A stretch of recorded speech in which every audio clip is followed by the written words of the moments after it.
The day I turned 29, I checked my bank account expecting to see the trust fund my grandmother left me. Instead, I found a zero balance and a paper trail of forged documents leading straight to my older brother.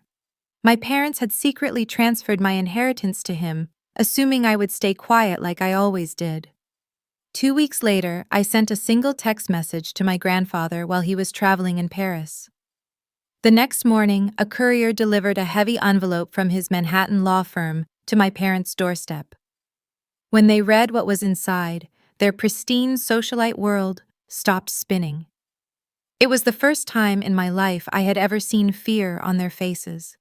They thought they could steal my future to fund my brother's failures. They did not realize they had just handed me the match to burn their empire down. But I am getting ahead of myself. Before I go on, take a moment to like and subscribe. Only do it if this story genuinely speaks to you, and drop your location and local time in the comments. I would love to know where you are listening from. My name is Juliet Bennett.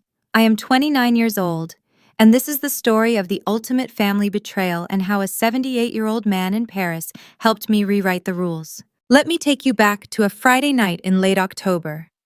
I was sitting at a long mahogany dining table in my parents' Upper East Side brownstone. The house is a monument to wealth and perception. Original crown molding, imported marble floors, and walls covered in art my parents purchased for the signatures rather than the beauty. My mother Victoria was wearing a silk blouse, pouring vintage wine into crystal glasses with steady, practiced hands. My father David sat at the head of the table. He checked his phone every 3 minutes, treating our family dinner like a hostile board meeting. Across from me sat my older brother Connor. He is 32, and he possesses the unearned confidence of a man who has never faced a single consequence in his life. I am a commercial interior designer. I spent the last 7 years clawing my way up at a firm in Chelsea. I work long hours, pay my own rent, and manage my own student loans. My parents refer to my career as a nice little hobby. Connor, on the other hand, is an entrepreneur. In our family, that is the word used for a son who burns through seed money without producing a viable product. He recently folded his third tech startup in 4 years. The investors pulled out, the software never launched, and he was currently unemployed. Yet tonight, Connor sat across from me, vibrating with smug energy. He cut his steak and leaned back in his chair, swirling the wine in his glass. "My offer was accepted today," he said, looking directly at my father. I paused with my fork in the air. "An offer on what?" I asked. "A penthouse in Tribeca," he replied.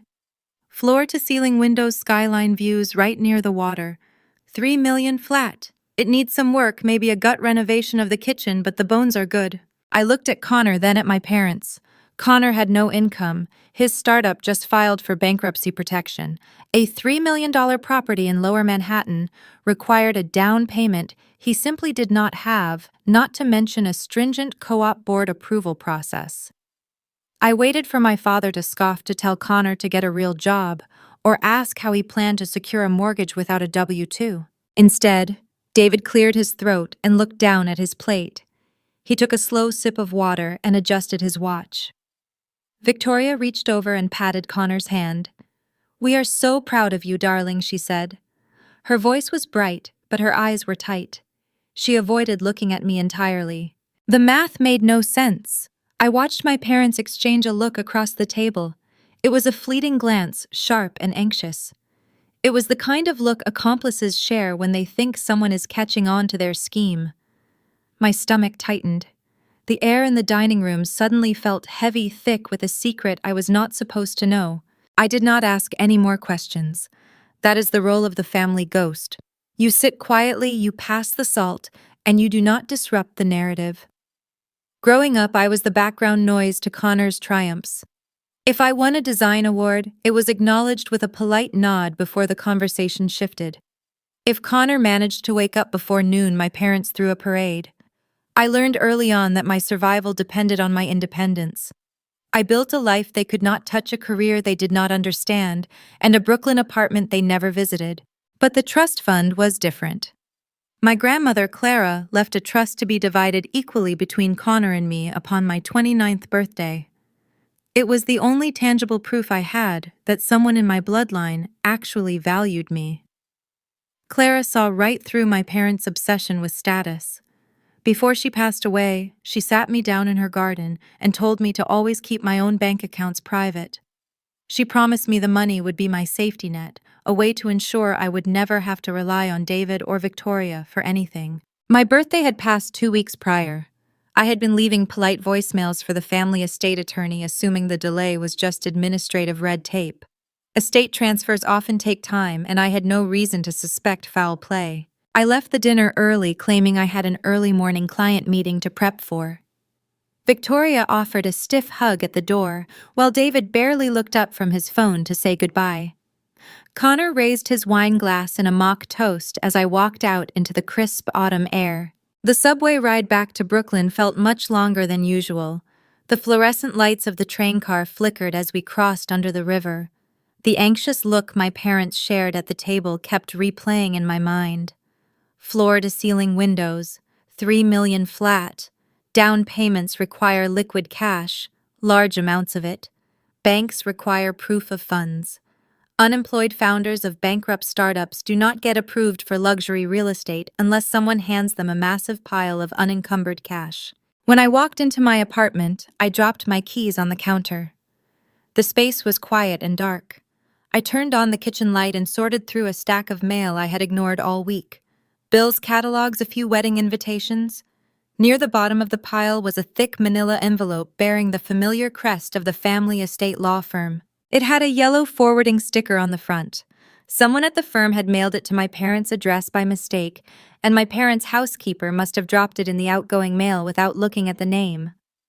It was a simple administrative error that unraveled a decade of lies. I tore the envelope open, expecting to see a standard disbursement schedule for my birthday, maybe a form requiring my signature to release the funds.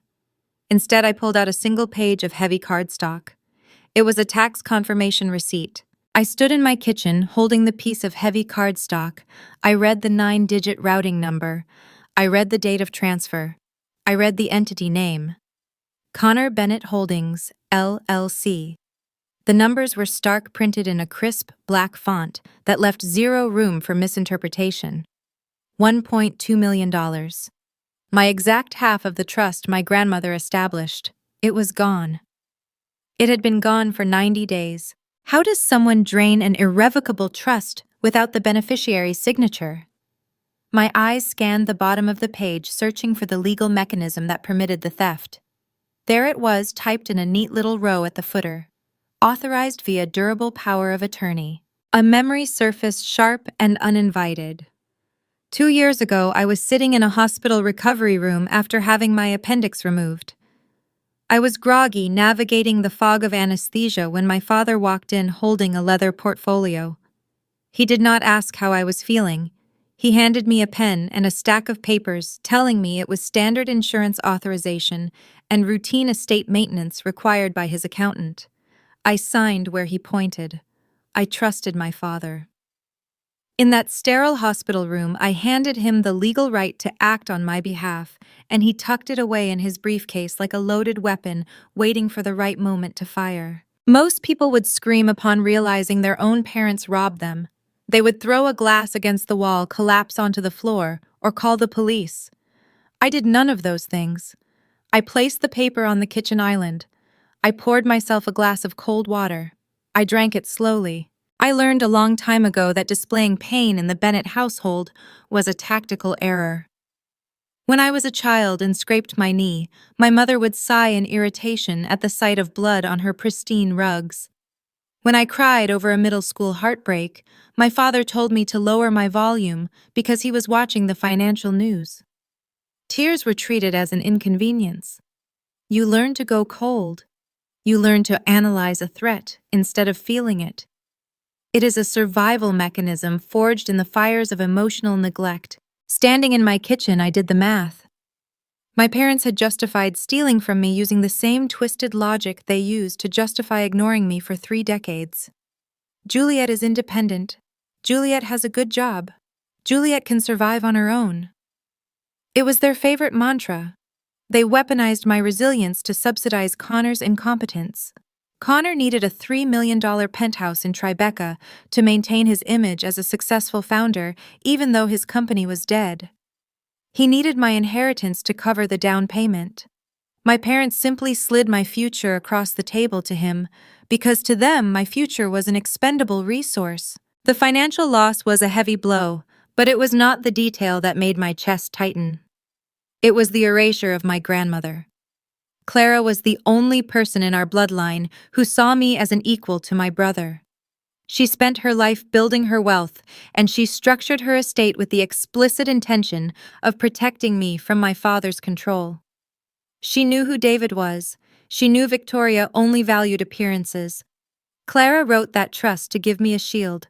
My parents took that shield and melted it down to buy Connor a better view of the Hudson River. They did not just steal my money, they erased a dying woman's final wish. I did not sleep that night. I sat at my dining table with my laptop tracing property records and corporate filings. By sunrise, I had a clear picture of the LLC Connor established right around the time the money was transferred. The blueprint of their fraud was laid out in front of me. The question was no longer what they did. The question was what I would do about it. I needed to know exactly where my mother stood. I needed to hear her commit to the lie. At noon the next day, I stepped out of my design firm in Chelsea. The sidewalks were crowded with people rushing to lunch. The noise of sirens and delivery trucks provided a chaotic backdrop as I dialed my mother's number. I kept my voice light, modulating my tone to match the breezy, low-stakes persona I always adopted around her. Victoria answered on the second ring. "Juliet, darling," she said, her voice dripping with artificial warmth.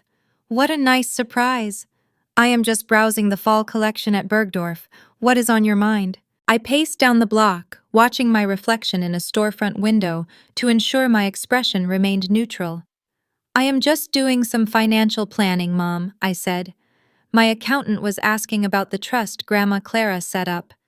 Since I turned 29 a couple of weeks ago, I was wondering when the disbursement process usually starts. I have not heard anything from the estate lawyers." The silence on the other end of the line was instantaneous. The background noise of the department store seemed to vanish. I could practically hear the gears turning in her head as she scrambled to construct the narrative. "Oh, Juliet," she said. Her voice shifted. The breezy tone dissolved, replaced by a patronizing, sympathetic pitch. The tone a parent uses to explain why a beloved pet went to live on a farm. "What is it?" I asked, keeping my voice perfectly steady. "Your father and I were meaning to sit down and talk to you about this," she sighed. "We just did not want to ruin your birthday month. The truth is, there is no disbursement coming." I stopped walking.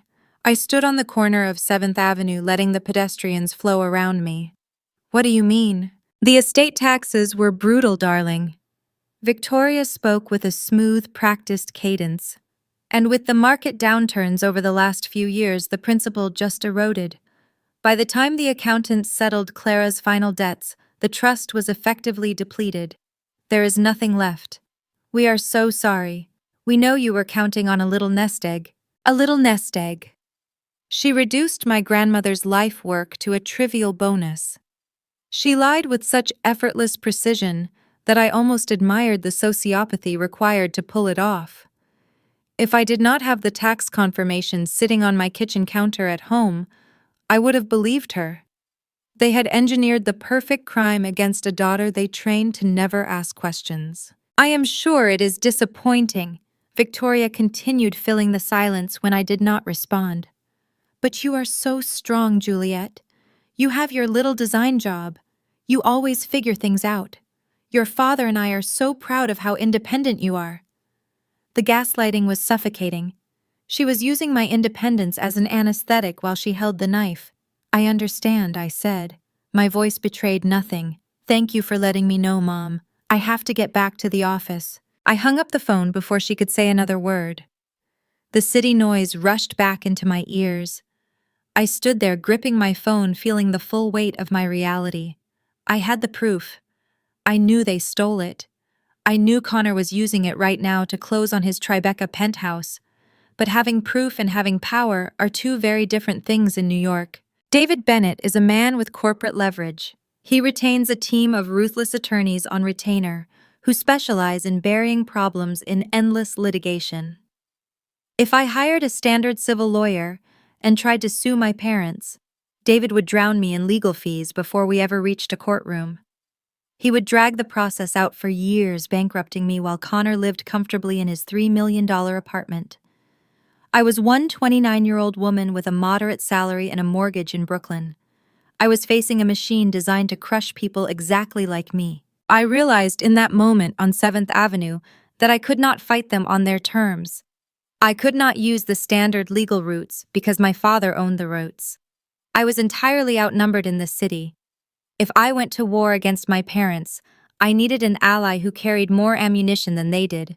I needed someone whose name alone made David Bennett sweat. I pulled up my contacts list and stared at a name I had not called in months.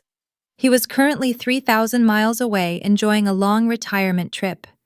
He built the wealth my father now paraded around as his own. He was the one man who never bought into the illusion of the perfect Bennett family. I needed my grandfather, and I knew exactly what to say to him. I walked back to my design office with the rhythm of the city thrumming against my temples. The sidewalks of Chelsea were packed with people moving with urgent purpose, but I felt oddly detached from the rush. I was running a silent calculation in my head. My father commanded an army of litigators who billed $1,000 an hour to make his corporate headaches disappear. If I marched into a New York civil court waving my tax confirmation and crying foul, his legal team would bury me.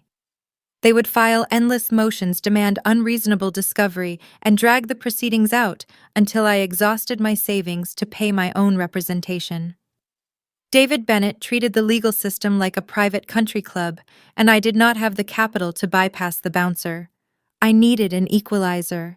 I needed someone who possessed more resources, more leverage, and a deeper capacity for ruthlessness than my parents could ever hope to muster. I needed the man who originally built the chessboard they were playing on. My grandfather, Victor Bennett, is not a polite man. He did not inherit his wealth, and he has zero tolerance for people who treat money like an unlimited allowance. He built a global shipping and logistics empire out of a single rusted warehouse in Queens during the late 70s. He spent his youth negotiating with unforgiving supply chain vendors and navigating cutthroat trade deals.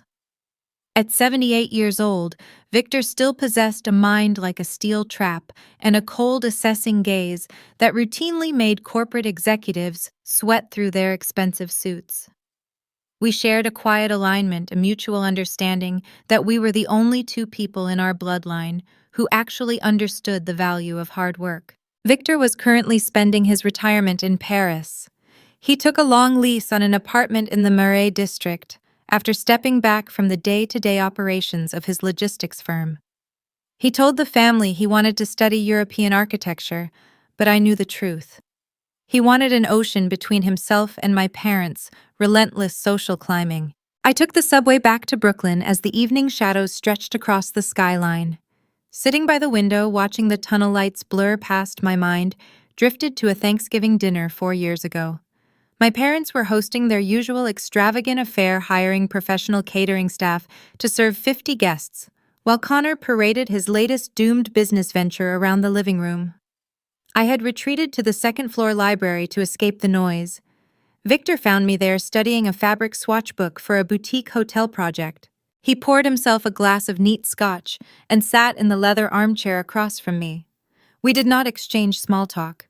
He looked at my portfolio, nodded his approval, and then locked his dark eyes on mine. "Your father is going to come to you one day with paperwork," Victor had said, his voice a low rumble over the clinking of glasses downstairs. "He will tell you it is standard protocol. He will claim his accountants need your signature to optimize the estate. Do not sign a single page unless you have an independent lawyer review it first. David operates under the assumption that the world belongs to him by right. He will leverage your signature to fix his own mistakes without losing a wink of sleep." I had nodded, committing his words to memory. But when the moment actually arrived in that hospital recovery room wrapped in the haze of pain medication and the illusion of paternal concern, I forgot the warning. I signed the blank check that bought my brother's Tribeca penthouse. My father weaponized my trust to execute his fraud, and he got away with it because he assumed I would never have the courage to strike back. I unlocked the door to my apartment. The air inside was cool and still. I walked straight past the kitchen, skipping dinner entirely, and booted up my computer in the home office. Emulation is the sincerest form of flattery, and I was about to emulate my grandfather's legendary meticulousness. I was done feeling hurt. Hurt is a passive state. I needed to build a weapon. I placed the tax confirmation flat on the glass of my scanner. The machine were digitizing the proof of the $1.2 million transfer into Connor Bennett Holdings, LLC. The scanned image popped up on my monitor, crisp and undeniable. Next, I pulled up the New York Department of State Corporate Registry. I searched my brother's name and downloaded the official formation documents for his holding company. I highlighted the date of incorporation. It perfectly mirrored the week my trust was emptied. Then I needed the final nail in the coffin. I needed Victoria's lie secured on the record. I picked up my phone and drafted a text message to my mother, carefully replicating her artificial warmth. Just following up on our call today, Mom. I want to make sure I understand the situation clearly from my own accountant. The trust Grandma Clara left for me was drained by estate taxes and market downturns, and there are no funds left to disperse. Is that correct? I set the phone down on the desk and waited. Victoria could never resist the urge to have the last word, especially when she thought she was securing her false narrative. 10 minutes later, the screen illuminated. That is correct, Juliet. We are sorry it did not work out the way Clara hoped. Let us just focus on the future. I took a screenshot of the exchange. The lie was now documented, time-stamped, and incontrovertible. She had willingly put her deception in writing. I combined the tax receipt, the state registry filings, and the text message screenshot into a single encrypted PDF file. I named the file Clara honoring the grandmother whose dying wish they tried to erase. I looked at the digital clock on my desk. It was 2 a.m. Eastern Standard Time. The city outside my window had settled into its quietest hour. Across the Atlantic, it was 8 a.m. in Paris. Victor was a creature of rigid habit. I knew exactly what he was doing. He was sitting at a corner table at a cafe near the Seine, drinking black coffee and reading the international financial markets on his tablet. I opened my messaging app and attached the encrypted PDF file to his contact name. I did not write a long emotional paragraph. I did not plead for his intervention, and I did not complain about the unfairness of my situation. Victor respected brevity. He respected facts. He despised victims, but he went to war for strategists. I typed 2 sentences. They did it, just like you warned me they would. I hit send. The small icon on the screen indicated the message was delivered. I sat back in my chair and watched the glowing rectangle of my phone. My pulse thudded a steady rhythm against my collarbone. Bringing Victor into this equation was the equivalent of calling in an airstrike on my own family. Once he opened that file, the fragile peace of the Bennett household would be permanently shattered. There would be no more polite dinners, no more passive-aggressive holidays, no more pretending we were a functional unit. The gray text beneath his name shifted to read. He was opening the document. I sat frozen in my home office, envisioning him sitting in the morning light of Paris.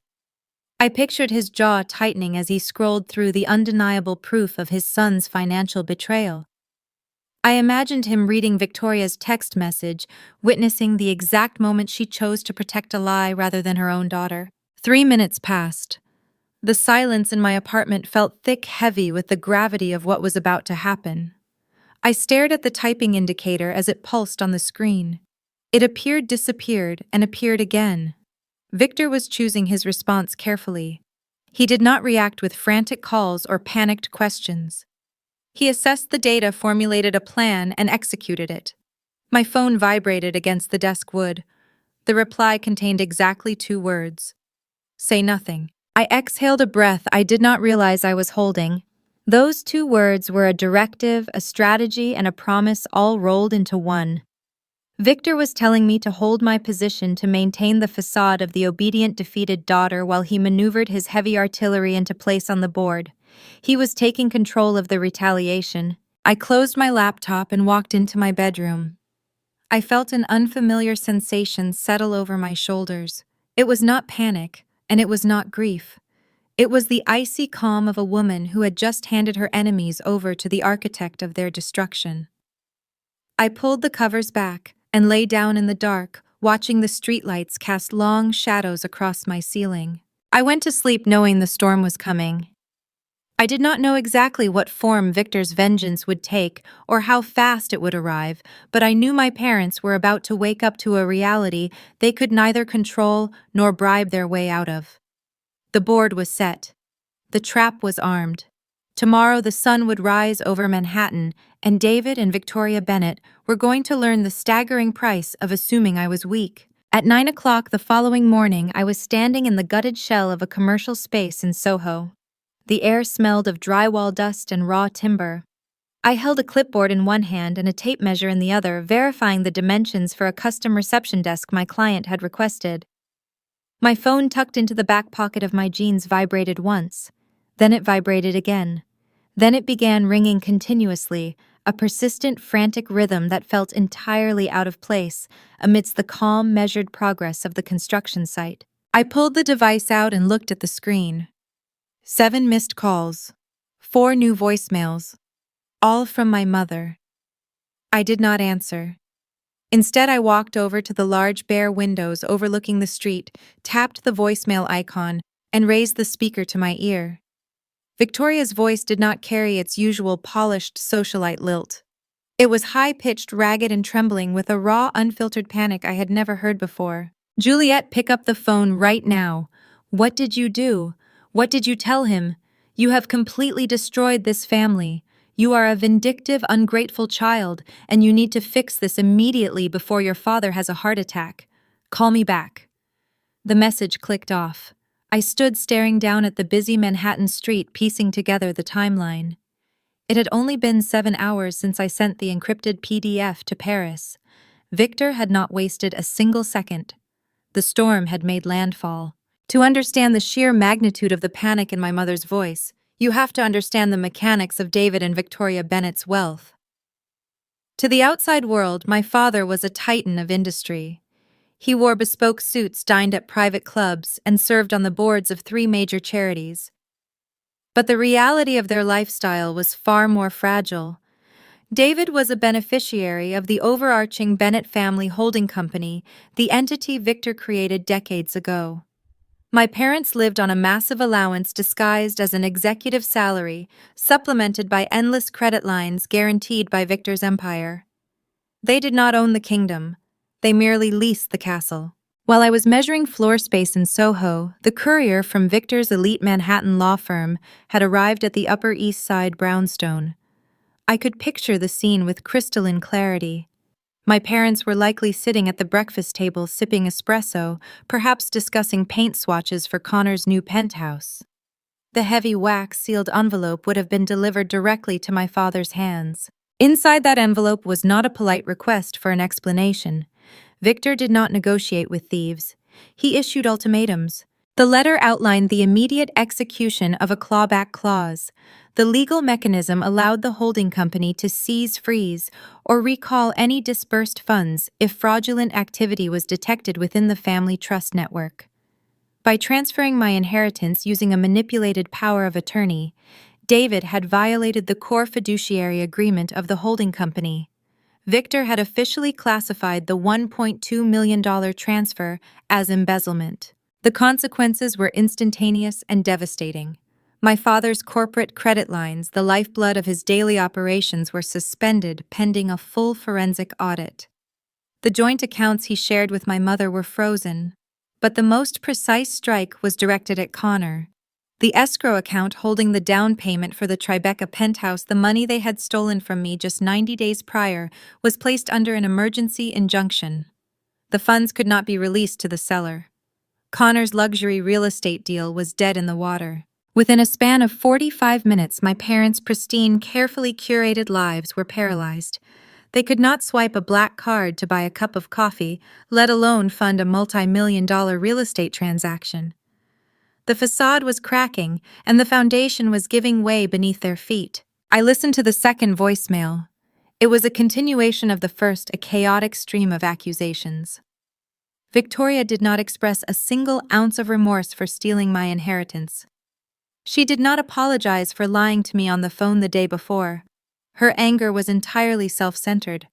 She was furious because the consequences of her actions had finally breached the walls of her brownstone. "You had no right to go behind our backs to your grandfather," she shrieked into the phone. This was a private family matter. Connor needed that money to secure his future.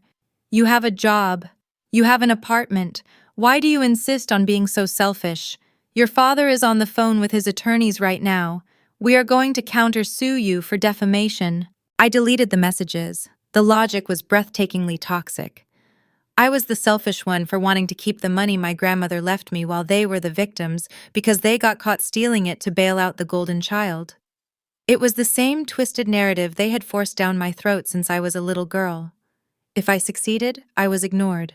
If I defended myself, I was the villain. My phone buzzed again in my hand. This time, the caller ID flashed a name I had not seen in over a year. Connor. I let it ring until it went to voicemail. I had no intention of speaking to any of them. Victor's directive from Paris echoed in my mind. Say nothing. Engaging with them would only give them a target for their rage. I needed to remain silent, a ghost haunting the edges of their collapse. I pocketed my phone and returned to my measurements. The drywall contractor approached me, holding a blueprint and pointing out a structural discrepancy near the elevator bank. I focused on the task, discussing load-bearing walls and electrical routing with a calm efficiency that surprised even me.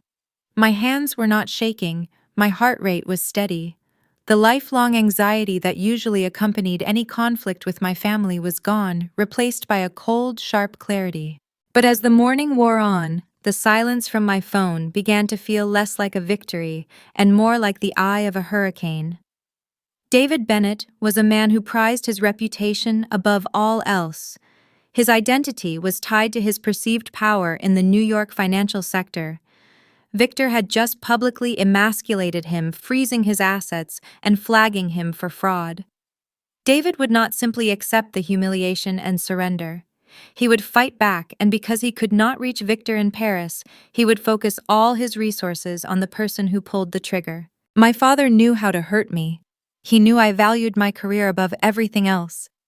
It was the one thing I had built entirely on my own, free from the Bennett family shadow. I had clawed my way up the ladder at my design firm, earning the respect of the senior partners through relentless hard work and late nights.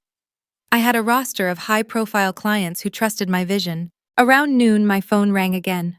This time it was not a family member. It was the managing partner of my design firm, a man named Richard Thorne. Richard rarely called me directly unless a major account was in crisis. "Juliet," he said, his voice clipped and professional. "We need you back at the office. Now." I frowned, looking around the unfinished Soho space. "I'm in the middle of a site walkthrough for the Stanton project, Richard. Is everything all right?" "No, it is not," he replied sharply. "I just received a very disturbing phone call from your father. We need to discuss your future at this firm. Please wrap up whatever you are doing and get back here immediately." He hung up before I could ask any further questions. The cold clarity shattered, replaced by a sudden sharp spike of adrenaline. My father had not wasted any time. He had moved past the screaming voicemails and initiated a targeted strike on my livelihood. He was using his corporate leverage to threaten the one sanctuary I had left. I packed up my clipboard and tape measure, my mind racing. The smear campaign had officially begun. They were going to try and starve me out to break me down professionally until I was forced to crawl back to them and beg Victor to lift the freeze. I walked out of the construction site and hailed a taxi, realizing the war had only just started, and my parents were willing to burn everything to the ground to protect the illusion of their perfection. I walked into the glass-paneled conference room at my design firm. feeling the residual adrenaline from the construction site still humming in my veins. Richard Thorne sat at the head of the long oak table. He was a man who valued discretion above all else, and his posture was rigid, his expression guarded. He did not offer me a seat. He simply stared at me over the rim of his reading glasses, drumming his fingers against a leather folio. Juliet. He began, his tone stripped of the usual professional warmth we shared. I received a very troubling phone call this morning. From your father. I kept my face perfectly neutral, though a cold knot formed in my stomach. What did David say? I asked, intentionally using his first name to distance myself from the paternal authority he was trying to wield. Richard shifted uncomfortably. He expressed deep concern for your well-being. He suggested rather strongly that you are experiencing a severe mental health crisis. He mentioned erratic behavior, a sudden break from reality, and financial paranoia. He strongly advised that we reconsider putting you in front of our top-tier clients until you seek inpatient treatment. The sheer audacity of the lie took my breath away for a fraction of a second. David Bennett was not just trying to get me fired. He was attempting to systematically dismantle my credibility, laying the groundwork to have me declared legally incompetent. If I was a mentally unstable daughter suffering from delusions, then any claims I made about a stolen inheritance could be easily dismissed as the paranoid ramblings of a sick woman. He was using his weight in the corporate world to starve me out, knowing that without my salary, I could not afford to sustain a fight. Richard, I am perfectly healthy, I said, maintaining steady eye contact. My father and I are currently involved in a complex estate dispute. He is attempting to use this firm as leverage to force me into compliance. I apologize that he brought our business into this, but I assure you my work will not be compromised. Richard sighed, rubbing his temples. Juliet, you are one of my best designers. But David Bennett is a very influential man in this city. He sits on the board of 3 development companies that feed us regular contracts. I cannot afford to have this firm caught in the crossfire of a high-profile family meltdown. I am pulling you off the Stanton project, effective immediately. You are on paid administrative leave until this situation is resolved. I walked out of the building 30 minutes later, carrying a cardboard box containing my personal desk items. The air on 7th Avenue felt heavier than it had that morning. My father had successfully severed my primary source of income and professional stability with a single well-placed phone call. He was demonstrating his reach, reminding me that in New York, perception is currency, and he possessed the capital to buy the narrative. When I got back to my apartment in Brooklyn, the smear campaign had already metastasized to a new front. My phone buzzed with a notification from Instagram. I rarely use the app, mostly maintaining a professional portfolio, but the alert indicated I had been tagged in a post by Connor's wife, Jessica. Jessica is a lifestyle influencer, which is a polite way of saying she monetizes her proximity to wealth. She built her brand on posting curated images of matcha lattes, expensive Pilates gear, and vague pseudo-spiritual quotes about manifesting abundance. She was exactly the kind of woman my parents approved of: compliant, decorative, and deeply invested in the Bennett family illusion. I opened the app and found a photo of Jessica and Connor standing on a balcony, looking wistfully at the Manhattan skyline. The caption beneath it was a masterclass in passive-aggressive weaponization. Sometimes the people who share your blood are the ones who want to see you fail the most. Heartbroken today by the greed and jealousy of certain family members who are trying to sabotage our new chapter. Money truly changes people, sending love and light to those who choose bitterness over family. We will not let toxic energy dim our shine. The comments section was already flooded with hundreds of replies from her followers offering blind sympathy and validating her victimhood.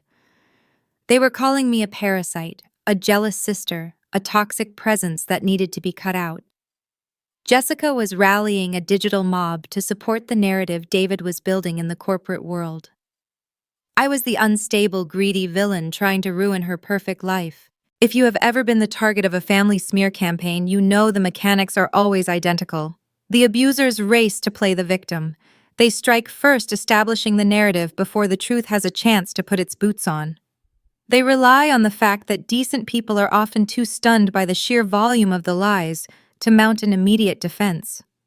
My parents and my sister-in-law were blanketing the zone with disinformation, hoping the public pressure and professional ruin would force me to surrender.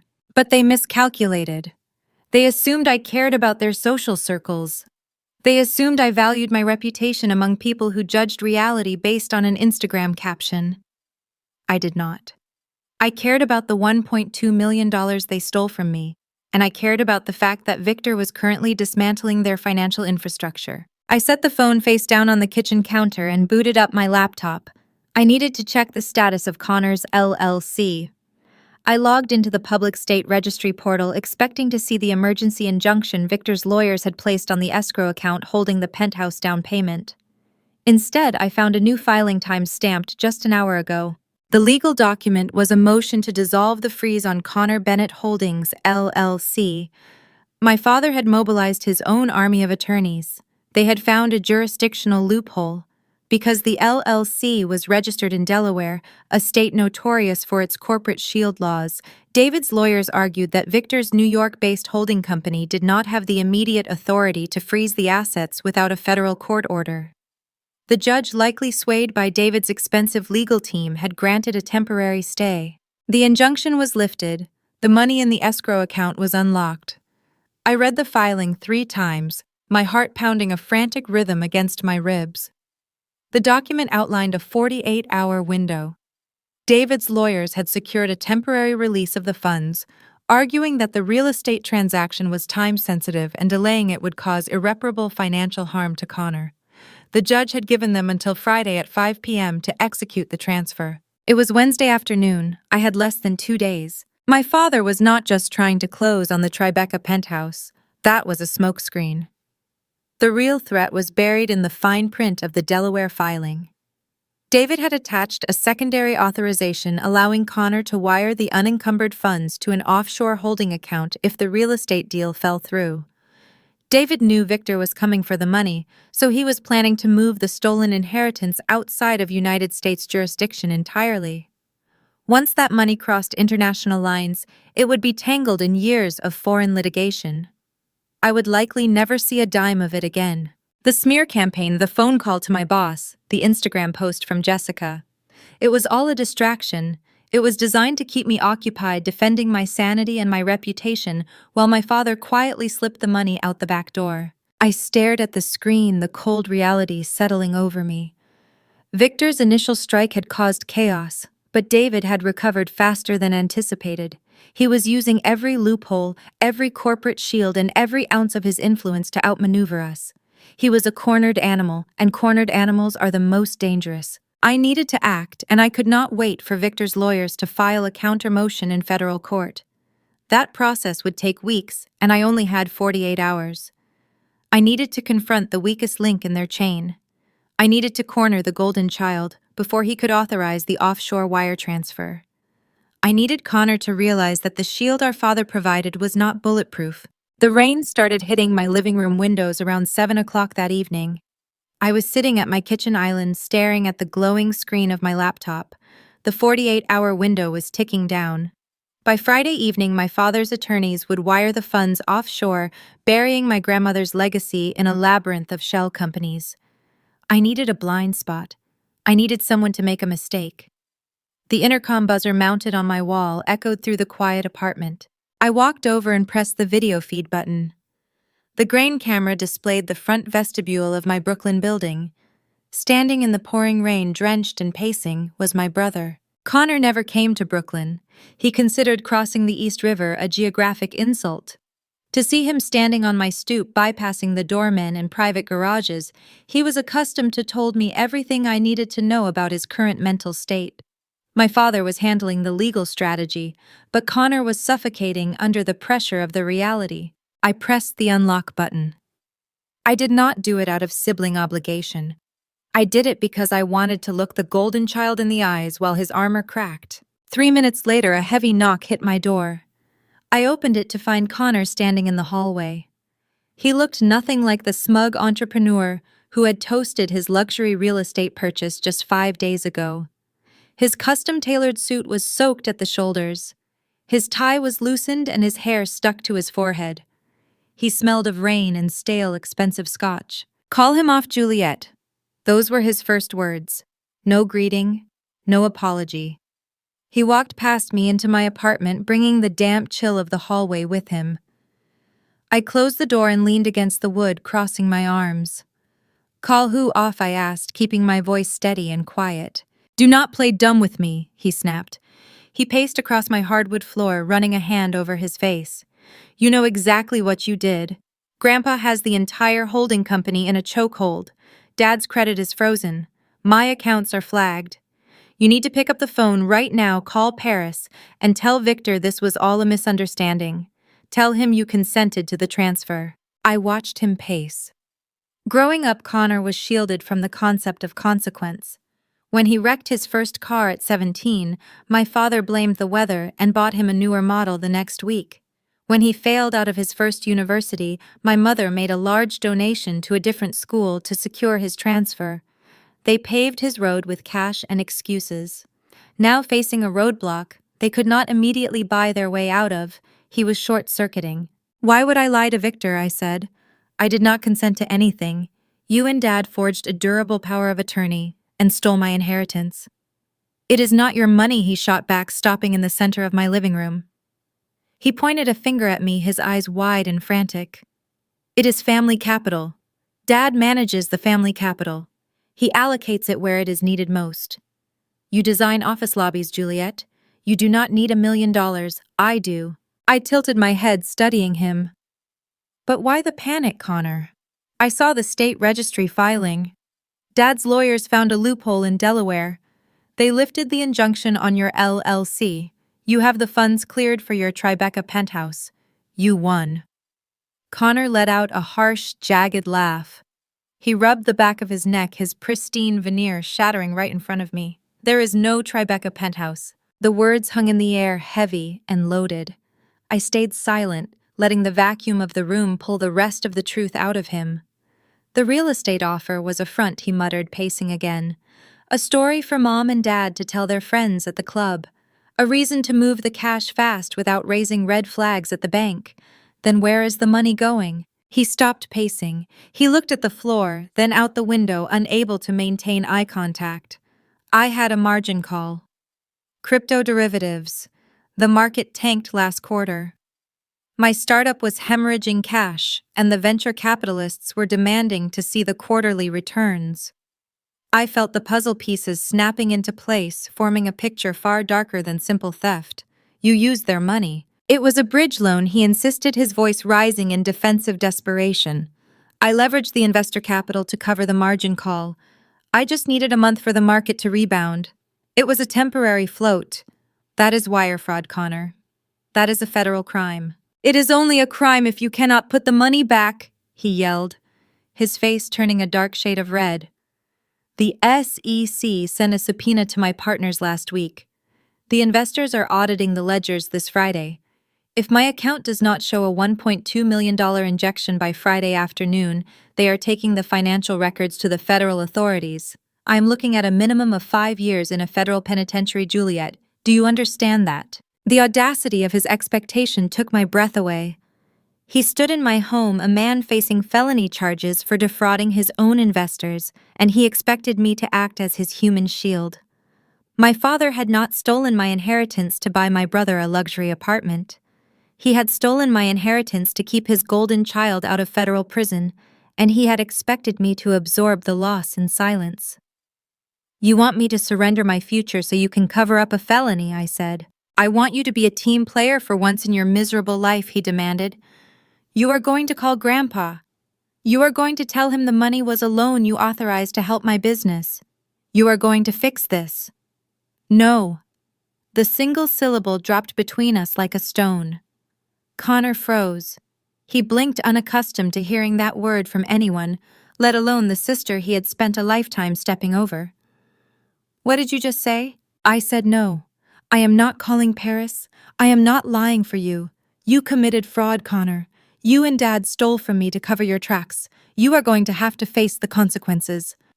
The desperation in his eyes hardened into something vicious. The panic faded, replaced by the deep conditioned cruelty my family specialized in. He took 2 steps toward me, invading my personal space. I did not flinch. I did not step back. During years of holiday dinners and forced family vacations, Connor always knew exactly where my bruises were. He knew how to strike at the core of my childhood isolation. He knew I spent my entire life trying to prove my worth to a mother and father who only saw me as a shadow. "You think you are so righteous?" He sneered, his voice dropping to a low, mocking whisper. "You think Clara leaving you that money meant you were special?" It was a pity prize, Juliet, because even Clara knew how pathetic you are. I kept my face blank, though my pulse drummed a fast beat against my throat. I folded my arms across my chest, slipping my right hand over my left wrist. My index finger found the small tactile button on the side of my smartwatch. I pressed it twice. A tiny haptic vibration pulsed against my skin, confirming the voice memo app was recording. Dad did not even hesitate to take the money. Connor continued, leaning closer, smelling of rain and arrogance. "Do you know why? Because you do not matter. You never mattered. Mom and Dad never wanted a daughter. They got their heir when I was born. You were just a biological obligation." Let him speak, I told myself. Let him dig. "They tolerate you, Juliet," he spat. "They invite you to dinner because it looks appropriate for their social circle. But every time you walk into that brownstone, they are just waiting for you to leave. They do not love you. They only love me. They were willing to drain your entire life savings just to save me a headache. That is how little your existence means to them." His words were designed to break me, to reduce me to the crying, insecure teenager I used to be. He wanted me to shatter, to beg for their validation, to surrender the money, just to buy a fraction of their affection. But the cruelest thing about his attack was that he was telling the truth. They did not love me. They never had. And finally, accepting that truth was the most liberating moment of my life. I looked at him, feeling nothing but a profound clinical detachment. "Are you finished?" I asked. Connor faltered. My lack of tears threw him off balance. He expected hysteria. He received a brick wall. He straightened up, adjusting his suit jacket, trying to recover his footing. "You are a cold, bitter woman. But it does not matter. Dad's lawyers are better than anything you can throw at us. The injunction is gone. By Friday afternoon, the funds are crossing the Atlantic into an offshore entity. The SEC will see a clean ledger, and the money will be untouchable. You and Grandpa lose." He turned and walked toward the door. He did not look back as he turned the deadbolt and stepped out into the hallway, pulling the door shut behind him with a loud, echoing slam. I stood alone in the quiet of my apartment, listening to the rain beat against the glass. I raised my left wrist and pressed the tactile button one more time. The screen illuminated, displaying an audio file saved directly to my cloud drive. I did not just have a tax receipt anymore.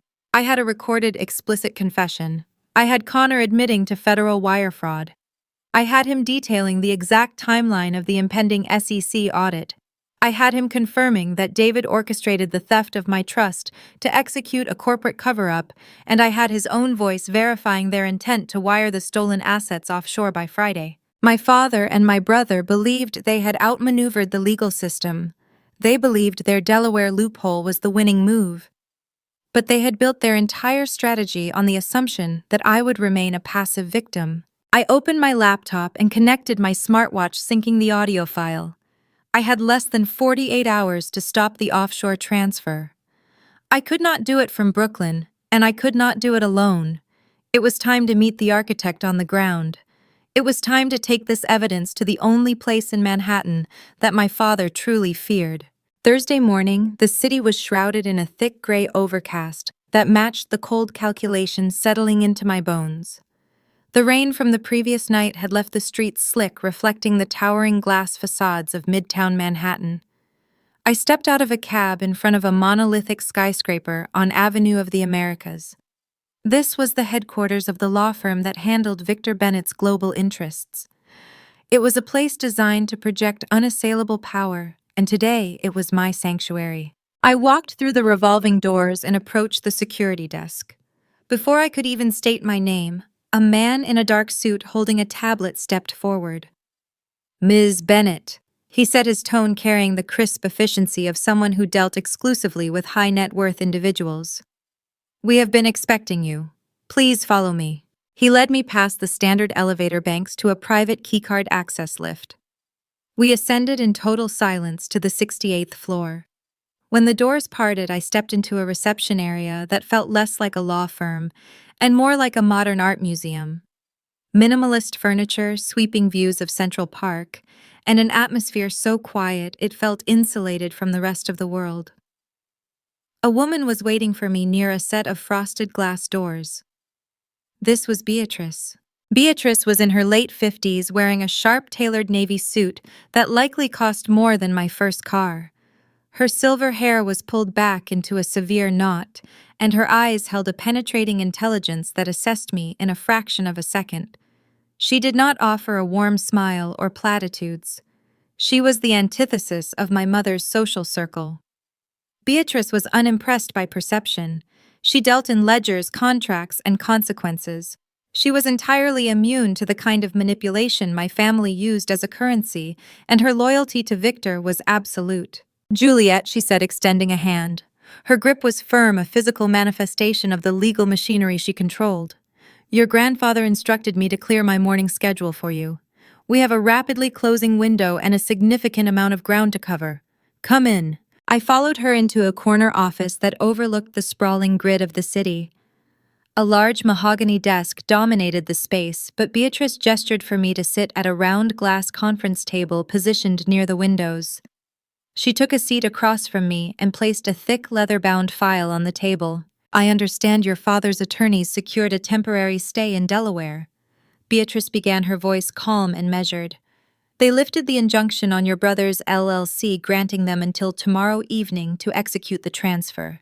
I nodded, reaching into my bag. I pulled out my laptop and set it on the glass table. "I have something that might change the trajectory of that transfer," I said. "Connor came to my apartment last night. He was panicked. He admitted that the real estate deal is a front. The LLC is holding the money to cover a margin call. He committed wire fraud, Beatrice. The SEC is auditing his investors on Friday. If the money is not in his account, he goes to federal prison. My father stole my inheritance to bail him out." I expected Beatrice to show surprise, or at least a flicker of validation. Instead, she steepled her fingers and looked at me with a steady, unnerving calm. "I know," she said simply. I stopped, my hand hovering over the laptop trackpad. "You know." Beatrice opened the leather file on the table. "Victor has employed private forensic investigators to monitor your brother's business ventures for the last 5 years, she explained. "We have tracked every failed startup, every defaulted loan, and every leveraged derivative Connor has touched. We knew about the SEC inquiry 3 weeks ago. We knew the margin call was coming. We just did not know how your father was going to cover the shortfall." I stared at her, the implications tumbling through my mind. "You knew they were going to steal my trust fund." "No," Beatrice corrected sharply. "Victor suspected David would attempt to liquidate a hard asset. A property sale, perhaps a discreet loan against the holding company. We did not anticipate he would be arrogant enough to forge a durable power of attorney and steal directly from his own daughter. That was a sloppy, desperate move. And it was the exact mistake your grandfather has been waiting a decade for them to make." She slid a thick stack of printed spreadsheets across the glass table toward me. "Look at this, Juliet."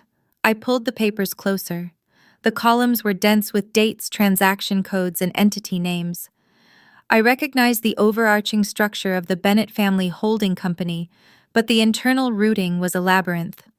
"What is this?" I asked, tracing a line item that indicated a multi-million-dollar transfer from a commercial real estate subsidiary. "That is the shadow ledger," Beatrice replied, her tone turning cold.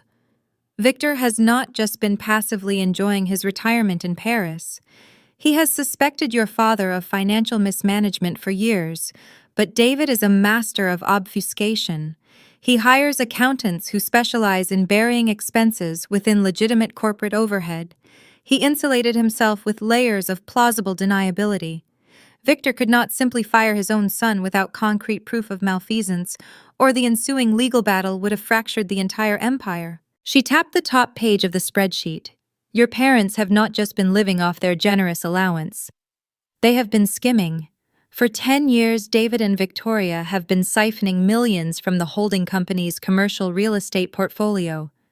They used dummy vendor invoices, inflated consulting fees, and shell corporations to fund their lavish lifestyle and continually bail out Connor's endless failures. They treated your grandfather's legacy like a private ATM. My chest tightened. The scale of the betrayal was staggering. They did not just steal my future, they had been parasitically draining the man who gave them everything. We needed a catalyst. Beatrice continued, holding my gaze. We needed an undeniable documented instance of fraud committed by David Bennett that directly violated the fiduciary trust of the holding company.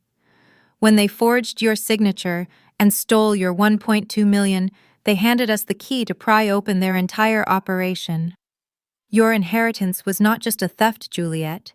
It was the jurisdictional trigger Victor needed to initiate a hostile audit. I sat back in my chair, the cold reality of the situation settling over me.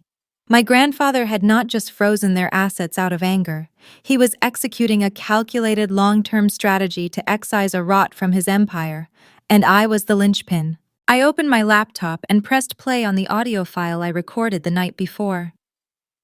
Connor's voice filled the quiet office, dripping with cruelty and desperation, as he confessed to the wire fraud, the SEC audit, and the impending offshore transfer. Beatrice listened without interrupting, her expression unreadable. When the recording ended, she closed her eyes for a brief moment, then looked back at me. "This recording is the final piece of the architecture," she said, her voice dropping an octave. "We can use this to bypass the Delaware ruling. We can file an emergency federal injunction citing criminal wire fraud and international flight risk. We can lock the money down permanently." She paused, leaning forward over the glass table. "But you need to understand the gravity of what happens next. If I file this injunction, the shadow ledger becomes part of the discovery process. The embezzlement is exposed. The SEC and the FBI will inevitably cross-reference the data. This is no longer a civil dispute over a stolen trust fund. This is a federal criminal investigation." Beatrice locked her eyes onto mine, refusing to let me look away. "Your father will be indicted for corporate embezzlement. Your brother will face charges for wire fraud. Your mother will likely be charged as a co-conspirator. They will lose the brownstone. They will lose their social standing. They will likely face significant jail time. The Bennett family as you know it will be entirely dismantled." The silence in the office was absolute. The weight of her words pressed down on me, heavy and suffocating. A lifetime of conditioning screamed at me to stop, to protect the family, to absorb the damage so they could continue their pristine charade. I heard my mother's voice in my head demanding compliance. I felt the familiar ache of wanting their approval, of wanting to be seen as the good, loyal daughter. Then I thought of Connor standing in my apartment telling me I was nothing but a biological obligation. I thought of my father weaponizing my trust in a hospital room. I thought of Victoria lying to me on the phone, telling me my grandmother's legacy was gone while she shopped at Bergdorf Goodman. They had never protected me. Why should I protect them? Beatrice slid a single sheet of paper and a silver pen across the table. It was an authorization form granting her legal team the right to file the federal injunction using my recorded evidence. "Are you ready to pull the pin on the grenade, Juliet?" she asked quietly. I did not hesitate. I did not shed a tear. I picked up the pen, signed my name with a steady hand, and pushed the paper back across the glass. "File it," I said, "and let it burn." The wheels of an international flight touched down at JFK Airport late Thursday night. My grandfather Victor did not announce his return to New York. He bypassed the usual livery service my family favored and took a discreet black sedan straight to a suite at the Pierre Hotel. Beatrice and I met him there in the early hours of Friday morning. The suite smelled of expensive coffee and old paper. Victor sat by the window looking exactly as he had 4 years ago in our library. He reviewed the audio file of Connor and the shadow ledger with the quiet focus of a general surveying a battlefield. He did not yell. He did not express heartbreak. He simply nodded and told Beatrice to initiate the final phase of the operation. The strategy was built on the most reliable vulnerability my parents possessed: their arrogance. To spring the trap effectively, we needed to make them feel invincible. We needed them to believe they had completely outmaneuvered us. Beatrice filed the paperwork for the federal injunction at 8 a.m. However, she deliberately instructed the court clerks to place a 2-hour processing hold on the electronic notification system.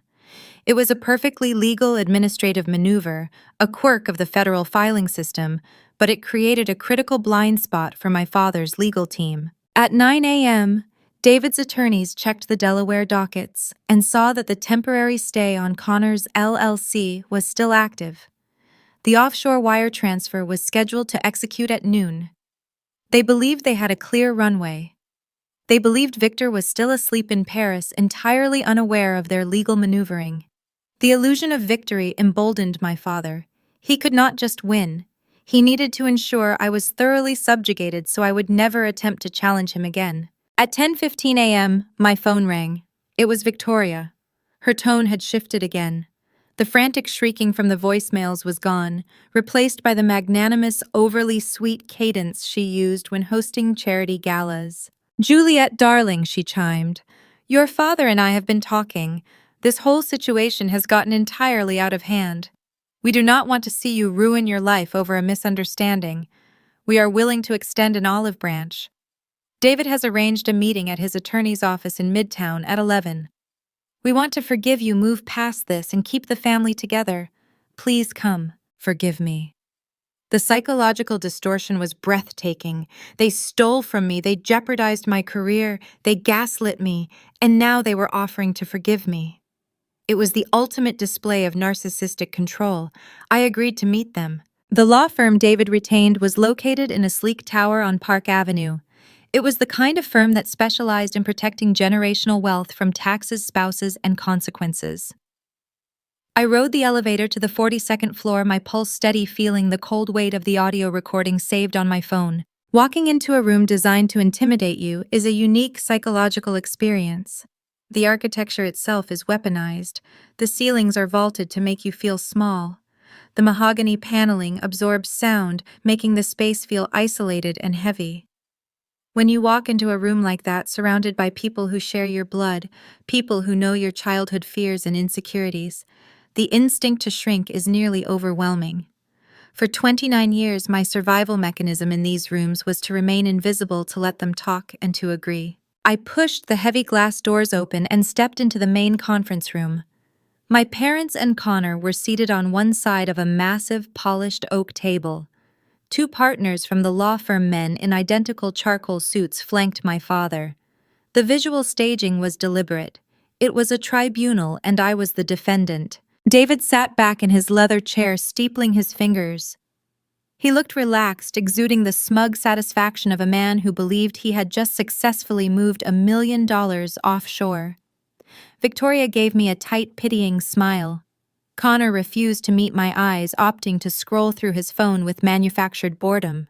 "Have a seat, Juliet," David said, gesturing to the solitary chair positioned directly across from them. I sat down. I did not fold my hands in my lap.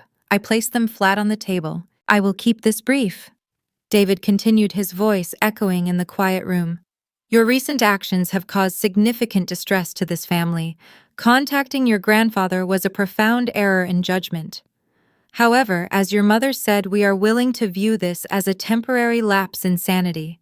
We understand you felt slighted, even though the estate maintenance was entirely routine and necessary for Connor's business." He slid a manila folder across the polished oak. "Inside that folder is a non-disclosure agreement and a waiver of claims," David stated, leaning forward, resting his forearms on the table. "You will sign it, acknowledging that you willingly relinquished your share of the trust to support the family holding company. In exchange for your signature and your absolute silence regarding this matter, we have authorized a settlement." He flipped the folder open. Tucked inside the pocket was a certified cashier's check. $50,000, David said, watching my face for a reaction. "It is more than generous considering the professional embarrassment you have caused me this week. You can use it to pay off your mortgage or take a nice vacation. Once you sign, the family freeze is lifted, and we can all move on. If you refuse, my attorneys are prepared to file a defamation suit that will tie you up in court until you are bankrupt." I stared at the check. $50,000. They had stolen $1.2 million from me, used it to cover a felony wire fraud, and were now offering me a 4% payout to buy my silence. It was the ultimate insult. They truly believed I was that cheap, that desperate for their approval, that I would accept a fraction of my own money just to avoid their wrath. Victoria leaned in, her voice dropping to a theatrical whisper. Please, Juliet, be sensible. You know you cannot fight your father. Take the money. Let us be a family again. I looked at my mother. I saw the calculated performance in her eyes. I saw the golden child beside her checking his watch, waiting for the offshore wire to clear so he could escape federal prison. I saw the father who used my obedience as a weapon. I reached out and placed my index finger on the edge of the cashier's check. I slid it slowly back across the table, watching it glide over the polished mahogany until it stopped directly in front of my father.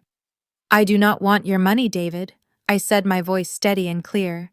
And I am not signing anything. David's smug expression faltered. The two lawyers shifted uncomfortably in their seats. Connor finally looked up from his phone, his jaw tightening. You are making a catastrophic mistake, Juliet, David warned, his tone dropping the paternal facade, revealing the cold corporate shark underneath. You have no leverage here. By noon today, those funds will be entirely out of your reach, and you will walk away with nothing. I did not break eye contact. The digital clock on the conference room wall read 11:14. You are right, David, I replied quietly. I do not have any leverage. The heavy double doors of the conference room swung open with a resounding thud that echoed off the vaulted ceiling. David, Victoria, and Connor snapped their heads toward the entrance. The two high-priced attorneys froze. Grandpa Victor walked into the room. He was not alone. Beatrice walked precisely one step behind him, carrying a thick leather briefcase. Flanking them were three men wearing identification badges from an elite forensic accounting firm. Victor did not wear a bespoke suit. He wore a simple tweed jacket and slacks, looking every bit the ruthless 78-year-old mogul who built an empire from the ground up. He did not say a word as he walked the length of the room. He stopped at the head of the table, placing both hands on the back of the empty chair next to David. My father's face drained of all color, shifting from a flushed, arrogant red to a sickly, pallid gray. Victoria's hand flew to her mouth. The silence in the room was absolute, heavy enough to crush the breath out of the golden child. Victor looked down at his son, his dark eyes entirely devoid of warmth. The offshore wire transfer was blocked by a federal injunction 20 minutes ago, Victor said, his voice a low, terrifying rumble. And we have a lot to talk about, David. The temperature in the conference room seemed to drop 10 degrees the moment Victor finished his sentence. The two high-priced attorneys representing my father exchanged a rapid, panicked glance. They were paid to mitigate risk, and Victor Bennett was the embodiment of unmitigated consequence. But my father, ever the arrogant tactician, refused to accept that he had been outplayed. He defaulted to the only strategy he knew: aggressive manipulation. Dad, what are you doing here? David asked, pushing his chair back and standing up. He forced a chuckle, a hollow, patronizing sound designed to project control. You should have told us you were flying in. The jet lag must be getting to you. There was no need to rush back from Paris over a simple administrative hiccup. Victor did not flinch. He stood near the head of the table, leaning slightly on a silver-tipped cane I had never seen him use before. He let David's words hang in the silent room. David moved from behind the table, attempting to close the physical distance between them, adopting the tone of a concerned caregiver speaking to a confused patient. You have been misinformed, Dad, David continued, gesturing vaguely toward me. Juliet has been going through a very difficult time lately. We have been trying to manage it privately, but her mental health has deteriorated. She has developed these paranoid delusions about her finances. She has been feeding you lies because she is jealous of Connor's success. We are just trying to get her the help she needs. I felt a familiar, sickening weight settle in my chest. This was the exact tactic they had used my entire life. They isolated me, labeled my valid reactions as instability, and rallied everyone else in the room to view me through the lens of their manufactured narrative. Victoria took her cue flawlessly. She produced a linen handkerchief and dabbed at her dry eyes. "It is true, Victor," she said, her voice trembling with artificial grief. "She is tearing this family apart over a simple paperwork error. We only moved the funds temporarily to help Connor secure a bridge loan, and we plan to repay it with interest. Juliet is just trying to punish us because she feels inadequate. It breaks my heart to see her lash out like this." It was a masterclass in gaslighting. They wove a tapestry of partial truths and outright lies, delivering it with the polished conviction of people who believed their own illusions. They were attempting to rewrite reality in real time, relying on the assumption that an elderly man would defer to their younger, louder authority. For a terrifying moment, I looked at the two attorneys, and I saw a flicker of doubt cross their faces. They did not know me. They did not know my grandfather. They only knew David Bennett, the powerful corporate executive who paid their exorbitant retainers. If David could convince them that Victor was senile and I was hysterical, they could easily petition the court to have the federal injunction thrown out on the grounds of mental incompetence. David sensed the hesitation in the room and moved for the kill. He reached into his leather portfolio and pulled out a single sheet of paper. "I did not want to embarrass Juliet in front of you, Dad," David said, his voice dropping to a somber register. "But she is lying about the authorization. She verbally consented to the transfer and she confirmed it in writing." He placed the paper on the center of the mahogany table, sliding it toward Victor. It was an email printout. The header bore my name, my personal email address, and a date time-stamped 3 months prior. I leaned forward, scanning the text. The email read, "Dad, go ahead and use the trust funds for Connor's real estate deal. I know he needs the capital right now, and I am happy to help the family out. We can figure out the repayment schedule later." My blood ran cold. It was a forgery, a blatant, desperate fabrication designed to provide plausible deniability to his own lawyers. He had doctored the document, likely having Connor mock up the email headers to create a paper trail that exonerated them both. "See for yourself," David said, gesturing to the paper. "We have the documentation. Juliet is just having a regretful episode, and she is trying to drag you into her mess. Now please sit down, let my professionals handle this estate matter, and we can all go home." The conflict in the room peaked. The air felt thin, suffocatingly tight. I looked at Beatrice standing silently behind my grandfather. She did not move. I looked at the 3 forensic accountants. They remained perfectly still. David was demanding that Victor surrender. He was demanding that the architect of the empire hand over the keys because the son had fabricated a better story. I felt the familiar urge to scream, to defend myself, to tear the forged email in half. My entire life I had fought against the current of their lies, exhausting myself trying to prove I was standing on solid ground while they insisted the room was spinning. But as I opened my mouth to speak, Victor raised a single finger. The gesture was minimal, requiring almost zero physical effort, but it commanded absolute silence. Victor did not look at the forged email. He did not look at Victoria's fake tears. He kept his dark, unblinking gaze locked on David. He let the silence stretch.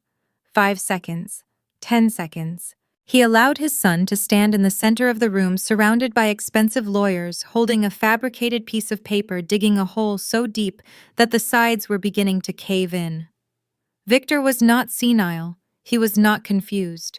He was simply letting the enemy expend all their ammunition before he returned fire.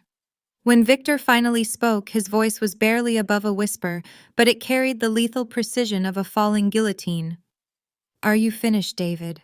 David swallowed hard. His throat bobbed, but the practiced corporate vocabulary failed him. He looked down at the forged email, still sitting on the mahogany table, suddenly aware that it was not a shield, but a confession of intent. Victor did not wait for a response. He turned his head a fraction of an inch and gave a single nod to Beatrice. Beatrice stepped forward. She unlatched her leather briefcase with 2 sharp clicks that echoed in the quiet room. She extracted a silver laptop and a connection cable, plugging the device directly into the media port embedded in the center of the conference table. A motorized hum filled the air as a large high-definition screen descended from the ceiling panel behind my father. The room darkened slightly as the projector illuminated. I stood up. For the first time in 29 years, I did not feel the need to shrink under the weight of my parents' gaze. I did not raise my voice. I did not let anger seep into my tone.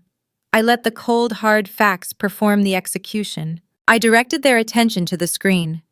The first document appeared. It was the durable power of attorney, the exact form my father used to bypass my signature and authorize the transfer of my inheritance. You claimed I gave verbal consent, and you just provided a forged email to back up that lie, I said, looking directly at David. But digital documents leave a trail. Beatrice tapped a key. The screen split, revealing a dense block of metadata alongside the legal form. When you filed the electronic authorization to move the $1.2 million, I explained the banking portal logged the IP address of the device used to execute the transfer. I highlighted a string of numbers on the display. That IP address belongs to the secure residential network registered to your Upper East Side brownstone. It was executed at 2 p.m. on a Tuesday. I was in a client meeting in Chelsea. You authorized the theft from your own home office, David. David gripped the armrests of his chair. His knuckles turned white. He opened his mouth to formulate an excuse, perhaps to blame a rogue accountant or a hacked network. But the presentation was not over. Beatrice stepped up to the table. She tapped the keyboard again. The IP logs vanished, replaced by a sprawling, intricate spreadsheet. It was the shadow ledger. Rows upon rows of financial data transaction codes and shell company routing numbers filled the wall. This is not a family dispute, Beatrice stated, her voice carrying the clinical detachment of a prosecutor. This is a pattern of systemic corporate theft. For 10 years, David Bennett has manipulated the commercial real estate subsidiaries of the holding company. She pointed to a specific cluster of transactions. She detailed the false vendor invoices, the inflated consulting fees paid to fictitious entities, and the seamless funneling of capital directly into Victoria's personal accounts and Connor's failing business ventures. She traced a line showing how my stolen inheritance was merely the final desperate patch applied to a sinking ship. Victoria stared at the screen, her artificial tears drying instantly. The performance of the grieving mother evaporated, replaced by the stark terror of a woman realizing her bank accounts were about to become federal evidence. She reached out and grabbed David's sleeve, her manicured fingers digging into the expensive wool of his suit. David did not look at her. He kept his eyes glued to the ledger, watching his decade of hidden sins broadcast in high definition. The two law firm partners sitting beside my father had stopped breathing. They were seasoned litigators, men who spent their careers navigating the gray areas of corporate law. But there is a distinct line between defending a client and becoming an accessory to active fraud. They were staring at undeniable proof of embezzlement. I stepped back up to the laptop. I had one final piece of architecture to present. You told these men I was emotionally unstable, I said, addressing my father. You told them I was jealous of my brother and that I was trying to sabotage his legitimate real estate deal. Let us hear what Connor has to say about his own business. I pulled my phone from my pocket and connected it to the audio system of the conference room. I pressed play on the voice memo I had recorded in my Brooklyn apartment just 2 nights prior. The sound of rain hitting glass filtered through the ceiling speakers.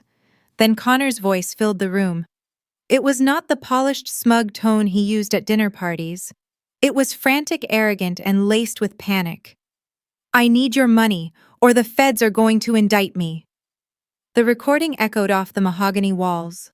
Connor shrank into his leather chair, pulling his shoulders inward, his eyes darting toward the door as if he might bolt. The audio continued. You do not even need it, Juliet. I leveraged the investor capital to cover the margin call. The SEC sent a subpoena to my partners last week. I let the recording play until the final damning admission of guilt rang out.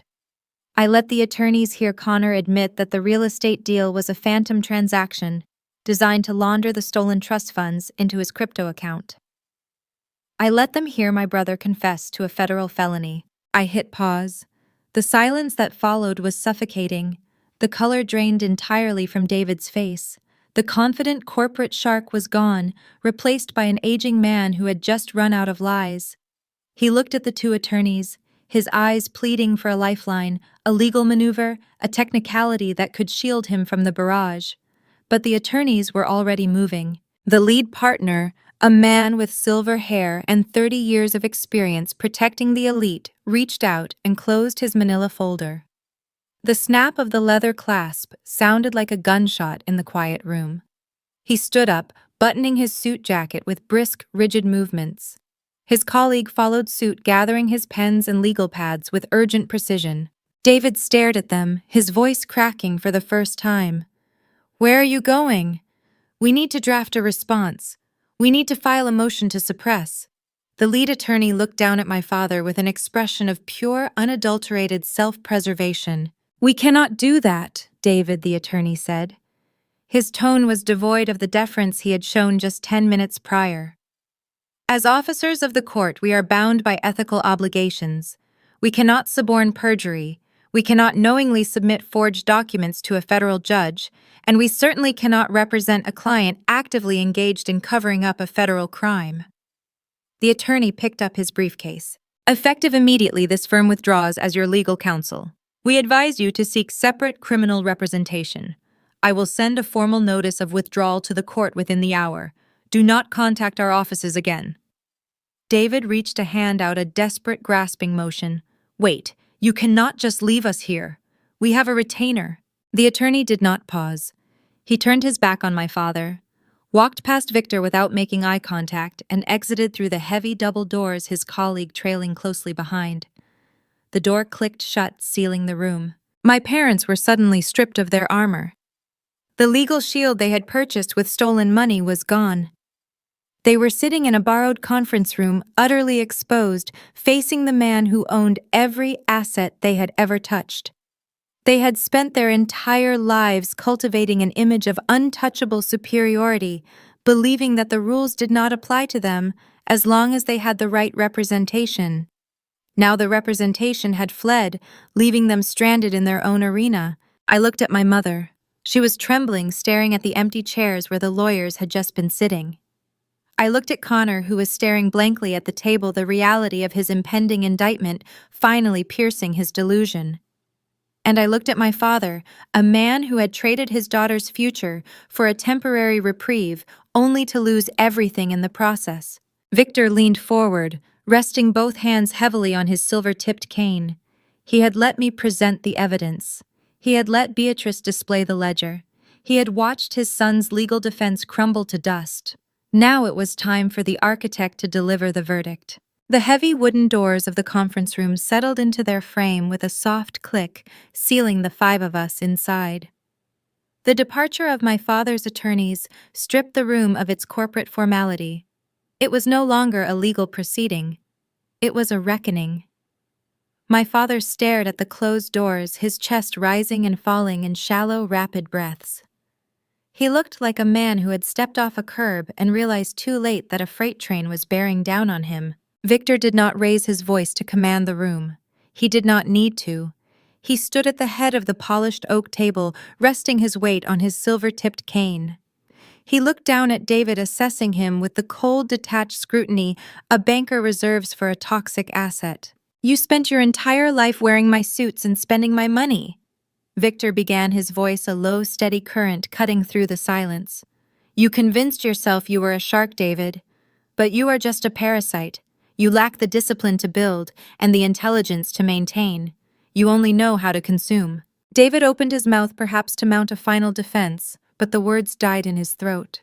The shadow ledger was still projected on the wall behind him, a glowing monument to his decade of theft. "You thought my trip to Paris was a retirement tour," Victor continued, stepping slowly along the edge of the table. "You thought I was wandering through art museums and drinking espresso while you drained the commercial real estate accounts. I was not resting, David. I was meeting with international tax attorneys. I was auditing the holding company. I was systematically restructuring the architecture of my own empire to ensure you could never touch another dime." Beatrice opened her leather briefcase again. She withdrew a stack of bound legal portfolios, each one thick with official seals and notarized signatures. She placed them on the table, sliding them forward like dominoes waiting to fall. David watched the documents slide toward him, his eyes darting between the thick paper stacks and his father's face. "You like to project the image of a self-made titan," Victor said, pausing behind David's chair. "But you finance your lifestyle like a degenerate gambler. Let us talk about the brownstone." Victoria flinched. The Upper East Side brownstone was her sanctuary, her stage, the physical embodiment of her social superiority. She hosted her charity galas there. She curated the guest lists. It was the only thing that gave her leverage over the women at her country club. "5 years ago, you had a cash flow problem," Victor explained, addressing David but projecting his voice so the entire room could hear. "You took out a secondary mortgage against the deed of the brownstone to cover a shortfall in your personal trading account. You assumed you could pay it back discreetly using the skimmed revenue from my holding company. But when you fell behind on the payments, the bank packaged that distressed debt and sold it." Victor reached down and tapped the first legal portfolio on the table. "You did not read the fine print on who bought the note, David. I bought it. Through a subsidiary corporation registered in Luxembourg. I own the paper on your house." The color vanished from Victoria's face. She looked at her husband, her eyes wide with mounting terror. "David, what is he talking about?" she whispered, her voice tight and breathy. "Tell him he is wrong." David could not look at her. He kept his gaze fixed on the polished wood in front of him. "Because you violated the moral turpitude clause of the financing agreement by engaging in active corporate fraud," Victor stated smoothly. "I am exercising my right to call the loan. The entire principal is due immediately. Since your credit lines are frozen and your accounts are locked, you cannot pay it. I am foreclosing on the property. You have 30 days to vacate the premises." Victoria let out a sharp, strangled gasp. 30 days? You cannot do that, Victor. Where will we go? My social calendar is booked through the winter. The winter gala is at my house. Victor turned his gaze to her, his expression entirely devoid of pity. "Cancel the caterers, Victoria." He moved past my mother and stopped behind Connor. My brother shrank into his expensive suit, trying to make himself as small as possible. The golden child, the brilliant entrepreneur, looked like a terrified boy caught stealing from a register. "And then there is the innovator," Victor said, the word dripping with quiet disdain. 3 failed tech startups in 4 years. Millions of dollars burned on useless software and luxury office spaces. You told your parents you had bad luck with investors. But venture capitalists do not just walk away from lost capital, Connor. They sell the debt to collection firms.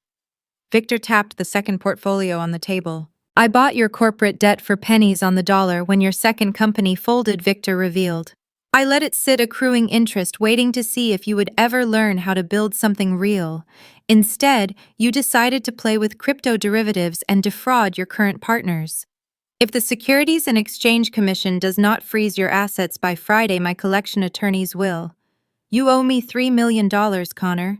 You are personally liable." Connor's jaw trembled. He looked at the heavy portfolio, realizing the safety net his parents had always provided was gone. He was falling, and there was no one left to catch him.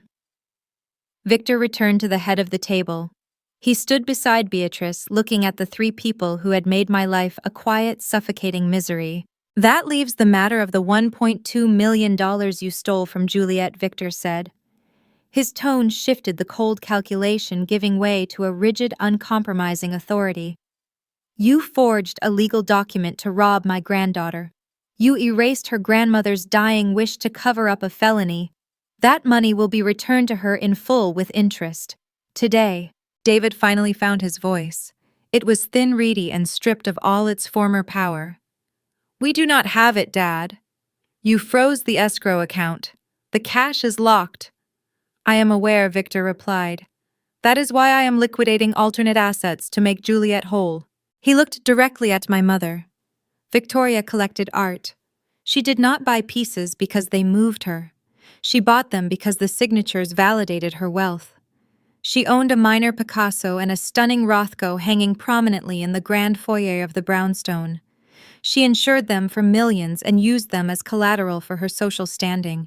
"My appraisers are at the brownstone right now," Victor stated. They are unhooking the Rothko and the Picasso from the gallery walls. The pieces are being transferred to a climate-controlled vault under Juliet's name. They will be sold at auction next month. The proceeds will replenish her trust fund and the surplus will cover my legal fees. Victoria placed her hands over her face. A raw, guttural sob ripped through the quiet room. "They are taking my paintings," she cried, her voice muffled behind her fingers. "David, do something. They are taking my paintings." David did nothing. He stared at his hands, immobilized by the sheer magnitude of the destruction. They had walked into this room believing they were playing a simple game of checkers. They thought they could bully me into submission with a $50,000 check and a non-disclosure agreement. They did not realize Victor had spent the last month in Paris, playing three-dimensional chess, anticipating their every move, and waiting for the perfect moment to trap them in a corner with no exits. But Victor had one final piece of architecture to reveal. It was the strike that would permanently sever my father's grip on the future. Beatrice stepped forward and opened the final portfolio. She extracted a crisp, newly minted legal document bearing the fresh seal of a Manhattan notary. My father looked up, his eyes wide, the blood draining from his face all over again. He looked at me, then at Victor. "You cannot do that. You cannot just cut me out. I am your son." "You ceased being my son the moment you forged a document to steal from my granddaughter," Victor replied. Beatrice slid the document across the table. It stopped inches from David's hands. "I have legally designated Juliet as the sole direct executor of my estate," Victor declared. "She holds the primary voting shares in the logistics firm. She controls the real estate subsidiaries. When I pass, the empire does not go to you. It skips a generation. Juliet owns the board. Juliet makes the decisions. Juliet holds the keys." The silence returned heavier and more absolute than before. The hierarchy of the Bennett family had just been violently, permanently inverted. The parents who had spent 3 decades making me feel invisible, who had starved me of affection and marginalized my achievements, were now staring at the woman who controlled their destiny. They were ruined. Their assets were frozen. Their home was foreclosed. Their art was seized, and their golden child was marching toward a federal indictment. The realization hit David like a physical blow. His shoulders slumped. The rigid posture of the corporate shark collapsed, leaving behind a hollow, defeated man.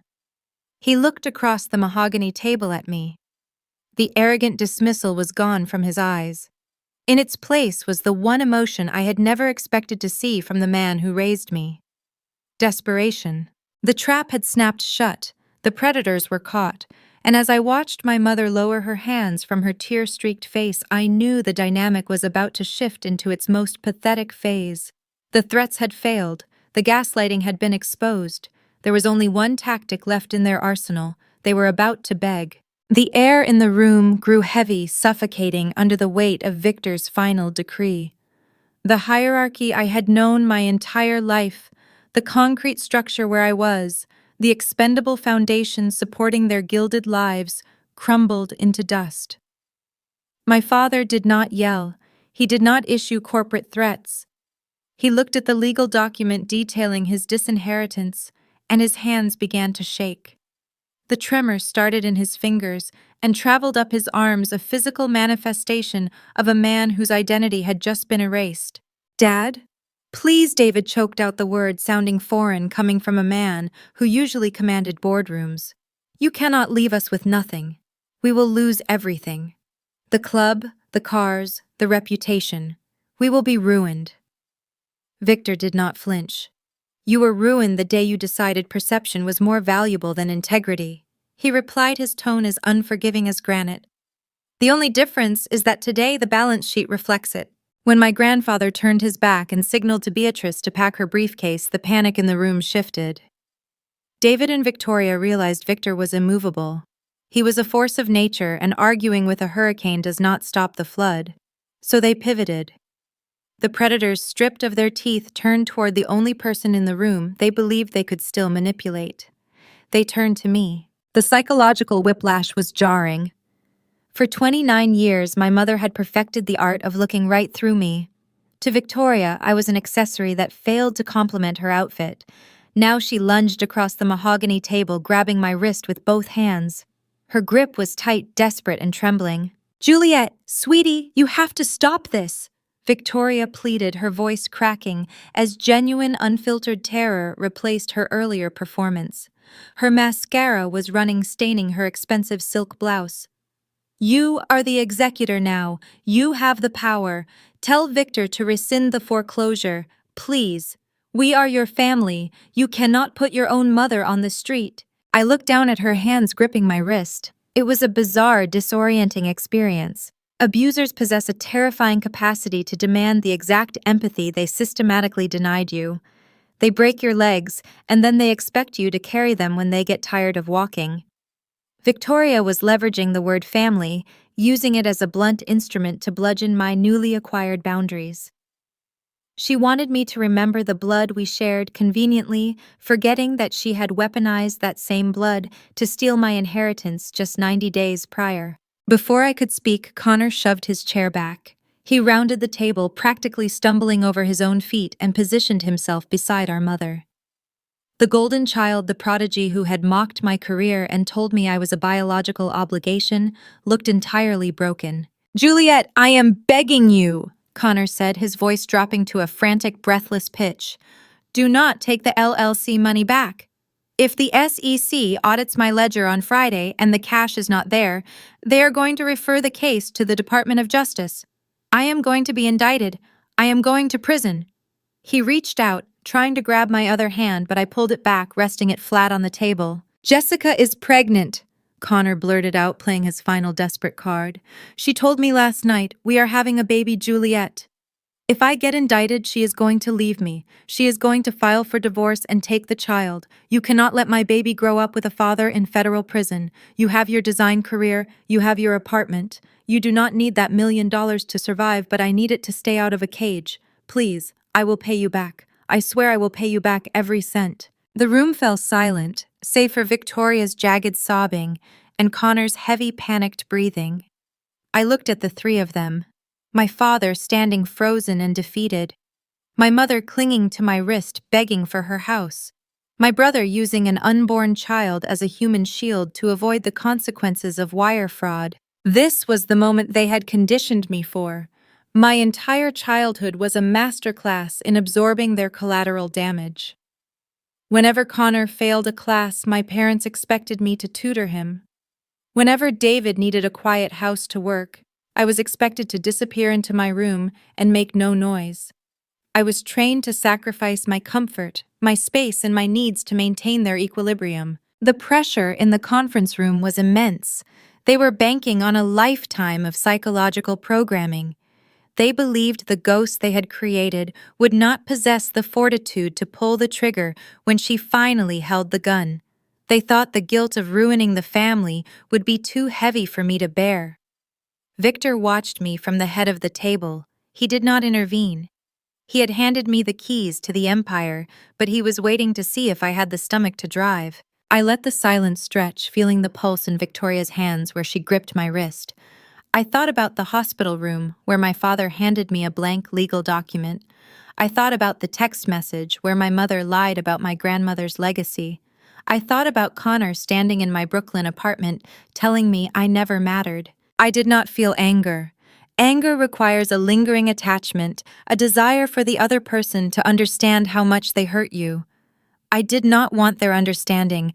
I just wanted them gone. I slowly, deliberately peeled Victoria's fingers off my wrist.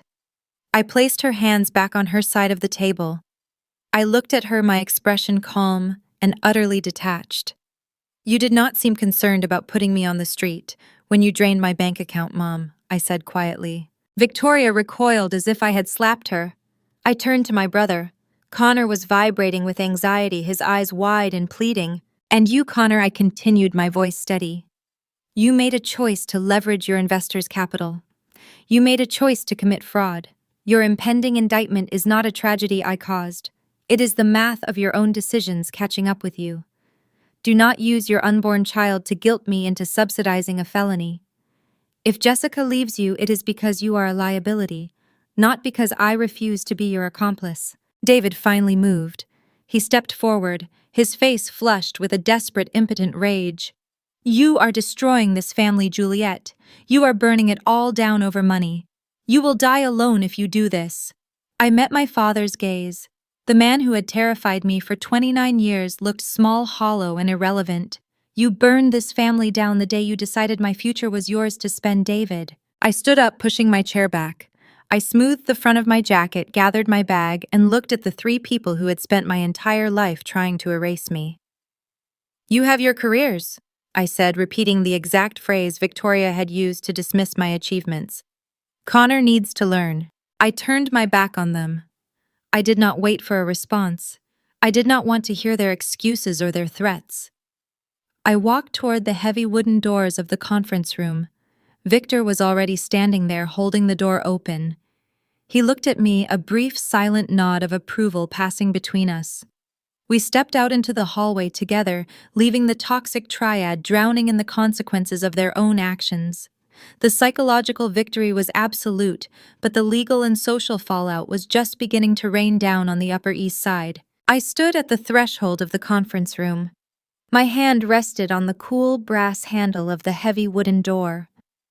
Behind me, the breathing of three broken people filled the silence. I did not turn around immediately.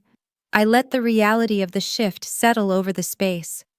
For decades, I was the one gasping for air in these rooms. The architecture of my family was designed to suppress my voice, to make my needs feel like an unreasonable burden. Now the oxygen belonged to me. I turned my head slowly, taking in the scene one last time. David was still standing, his shoulders hunched, his face an ashen mask of defeat.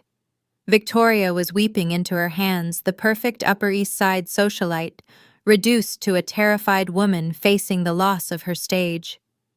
Connor was staring at the wall, a hollow shell of the golden boy who had demanded my obedience just 2 nights ago. I thought about the dinner party last month. I remembered the clinking crystal glasses and the smug toasts to a Tribeca penthouse that never existed. I remembered the phone call to my managing partner, the calculated attempt to strip me of my livelihood and paint me as clinically insane. They built a towering structure of deceit, assuming my silence was the mortar holding it all together. They expected me to remain the quiet, accommodating ghost they designed me to be.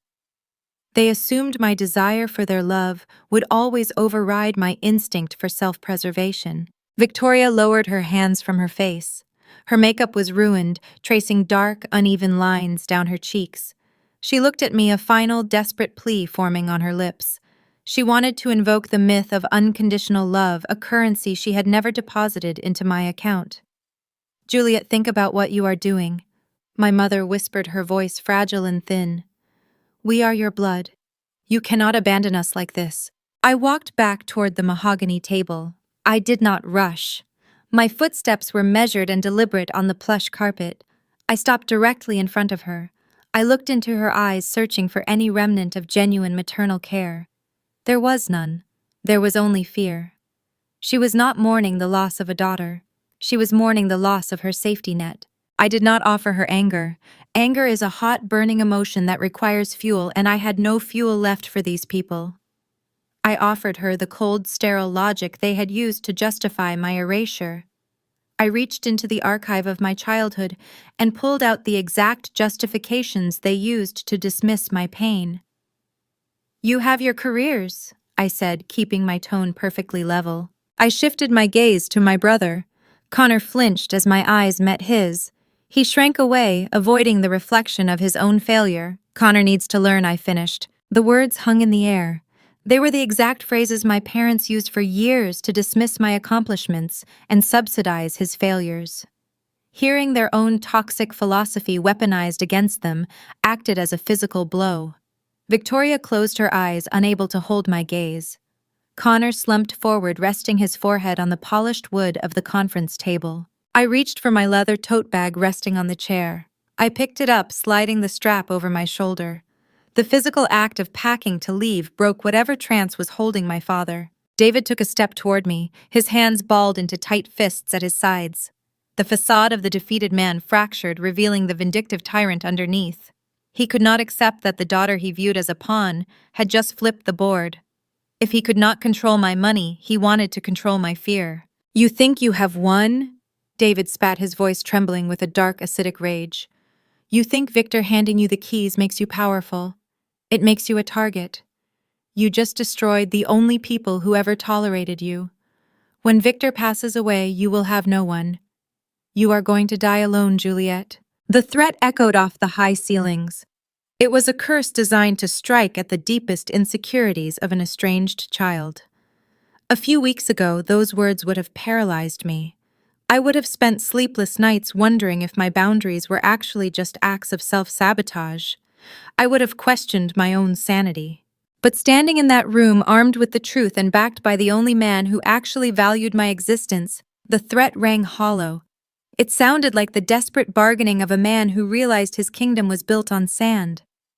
I adjusted the strap of my bag. I looked at David Bennett, taking in the full measure of the man who donated his daughter's future to a fraud. "I would rather be alone," I replied calmly, "than sitting at your dinner table." I turned my back on him.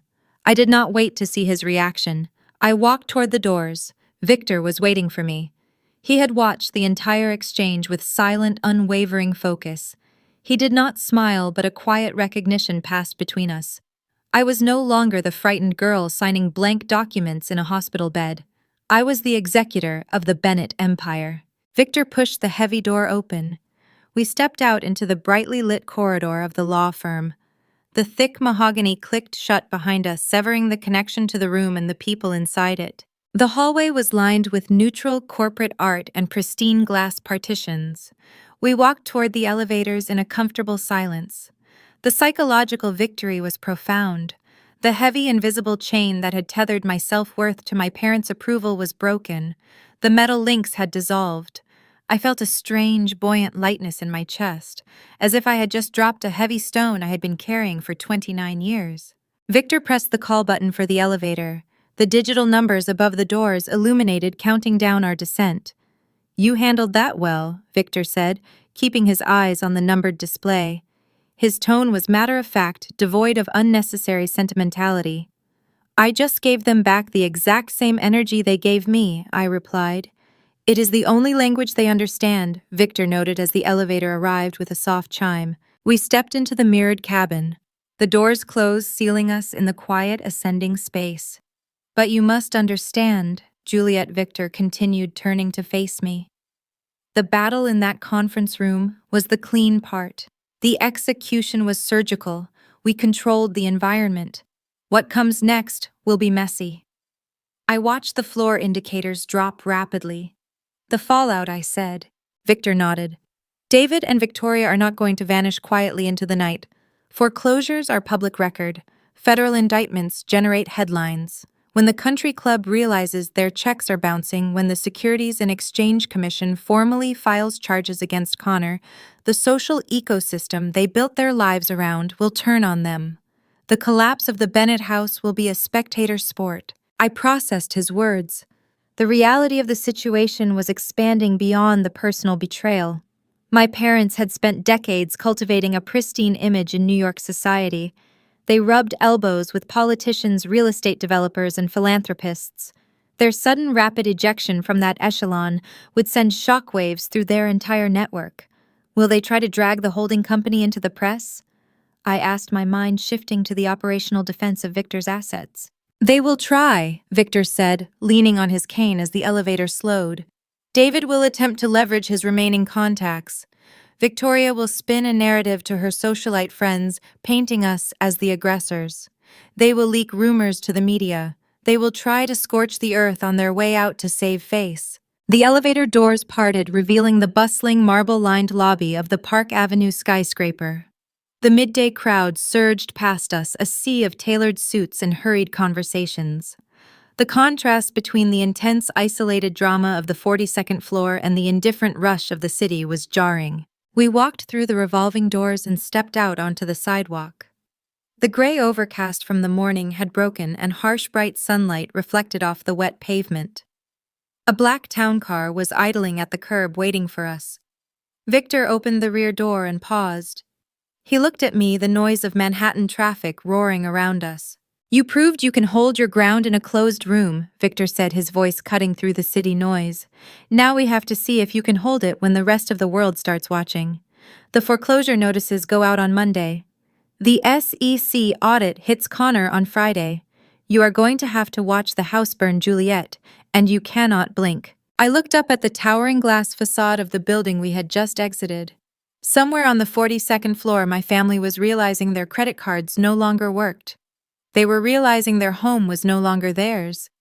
They were staring down the barrel of a federal investigation without a lawyer to shield them. "I will not blink," I said, stepping into the car. The door closed, shutting out the noise of the street.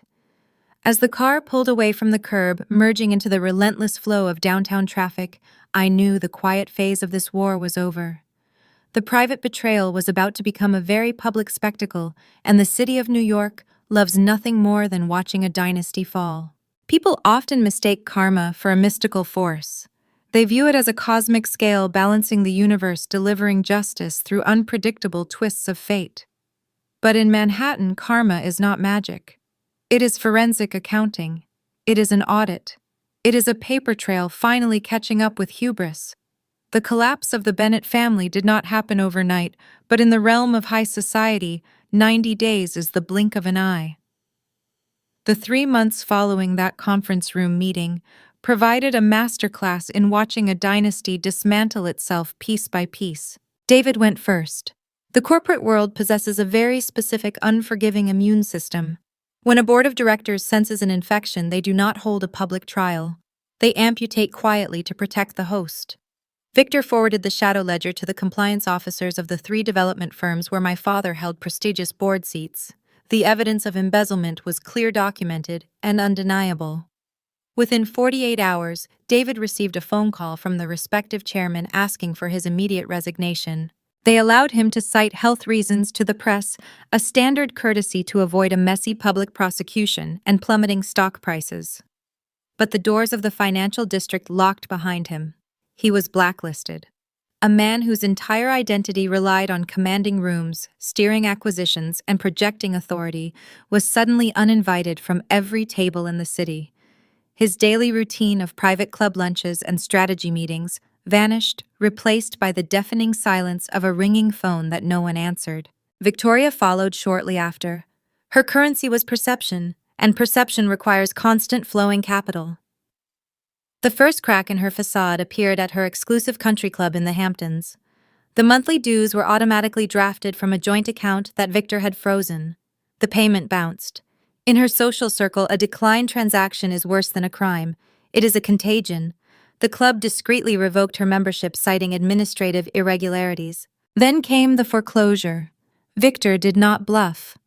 30 days after our meeting, the legal notices were taped to the front door of the Upper East Side property. Neighbors watched from behind drawn curtains as professional art handlers arrived. The workers carefully crated the Picasso and the Rothko, carrying them down the limestone steps and loading them into armored trucks bound for my secure vault. Stripped of the art that validated her taste, the house was just an empty shell. 2 weeks later, moving vans parked on the cobblestone street. My mother, who had spent decades cultivating the perfect image, had to supervise the packing of her remaining belongings, while local tabloids snapped photos from the sidewalk. The winter charity gala she was supposed to host was abruptly moved to a rival socialite's penthouse. The invitations were reprinted without her name. She was erased from the elite calendar as if she had never existed, forced to relocate to a modest rental property in a neighborhood she once deemed beneath her notice. Connor faced the harshest reality of all. Friday afternoon arrived and the offshore wire transfer never materialized. The Securities and Exchange Commission did not accept excuses, nor did they care about his pedigree. When the federal auditors examined his ledgers and found the missing investor capital, the investigation escalated swiftly from a civil inquiry to a criminal referral. Federal agents showed up at his leased office space in Lower Manhattan, carrying empty cardboard boxes. They confiscated his hard drives, seized his servers, and froze his remaining personal accounts. The wire fraud indictment was filed the following week. The golden child was stripped of his armor, forced to surrender his passport, and await an arraignment hearing. Jessica did exactly what any self-preserving lifestyle influencer would do when the funding dried up. She pivoted. She did not wait for the trial to stand by her man. She packed her designer luggage, retained a ruthless family law attorney, and filed for divorce. She petitioned the court for spousal support, claiming she was an unknowing victim of his financial crimes. She took whatever liquid assets remained untouched by the federal hold, citing the needs of her unborn child as justification for clearing out their joint savings. Connor was left sitting in a rented studio apartment in Queens, facing potential prison time, abandoned by the very people he tried to impress. I watched the fallout from my apartment in Brooklyn. I tracked the news articles, the real estate listings, and the legal dockets. I did not feel a sense of triumphant glee. Gloating implies that you are still competing, and I had left their playing field entirely. Watching their empire burn brought a profound, quiet closure. The people who spent 30 years making me feel small were finally experiencing the true scale of their own insignificance. They had traded their family for money, and in the end, they lost both. My inheritance was scheduled to return to my accounts next month, multiplied significantly by the upcoming auction of Victoria's art collection. I possessed a seat at the head of a global logistics board. I held the keys to the future my grandfather built. The storm had passed, leaving a clear, empty horizon in its wake. But holding power means you must decide how to wield it. I had spent my entire life reacting to the damage my family caused, building my independence as a defensive measure. Now the threat was neutralized. The shield was no longer necessary. I had to decide what kind of architect I was going to be and how to build a lasting foundation on the ground they had salted. I did not attend the art auction in person. I sat in my Brooklyn apartment with a cup of black coffee, watching the live stream broadcast from the auction house on my laptop. The room on the screen was filled with wealthy collectors, holding numbered paddles, bidding on the very canvases that used to hang in the grand foyer of the Upper East Side brownstone. When the auctioneer brought the wooden gavel down on Victoria's prized Rothko, the sound echoed through my computer speakers with a sharp, definitive crack. The Picasso followed an hour later. By the end of the business day, the transactions were finalized. The proceeds were transferred through Beatrice's trust account, covering the legal fees, replenishing my original inheritance, and adding a substantial surplus of accrued interest. When the wire transfer cleared, I stared at the 9-digit balance on my screen. My brother had envisioned taking my grandmother's money to purchase a sterile, glass-walled penthouse in Tribeca to impress people who did not care about him. I had a very different vision for my capital. I did not cross the river to Manhattan. I stayed in Brooklyn. I purchased a raw historic loft located in a 1920s converted printing press building near the waterfront. It was a cavernous space with 14-foot ceilings, exposed brick walls, and heavy iron support beams that still carried the industrial scars of the last century. It was not pristine or curated. It was authentic, grounded, and entirely my own. I spent the next 2 months redesigning the space from the floorboards up. As a commercial interior designer, I was accustomed to drafting blueprints for corporate clients, but this project was deeply personal. I did not hire a general contractor to oversee every detail. I wanted to feel the physical labor of the transformation. I spent my weekends wearing a respirator mask and heavy gloves, sanding down the century-old oak floors to reveal the raw grain hidden underneath layers of dark industrial varnish. I sourced reclaimed timber to build a custom kitchen island. Every swing of the hammer, every coat of sealant applied, felt like I was systematically stripping away the lifelong conditioning my parents had forced upon me. I was building a sanctuary where their voices could not echo. My professional life shifted just as drastically. I returned to my firm in Chelsea, stepping off the elevator and walking past the reception desk with a renewed, quiet certainty. I was no longer the anxious employee worried about a smear campaign. I was the legally designated executor of a global logistics empire.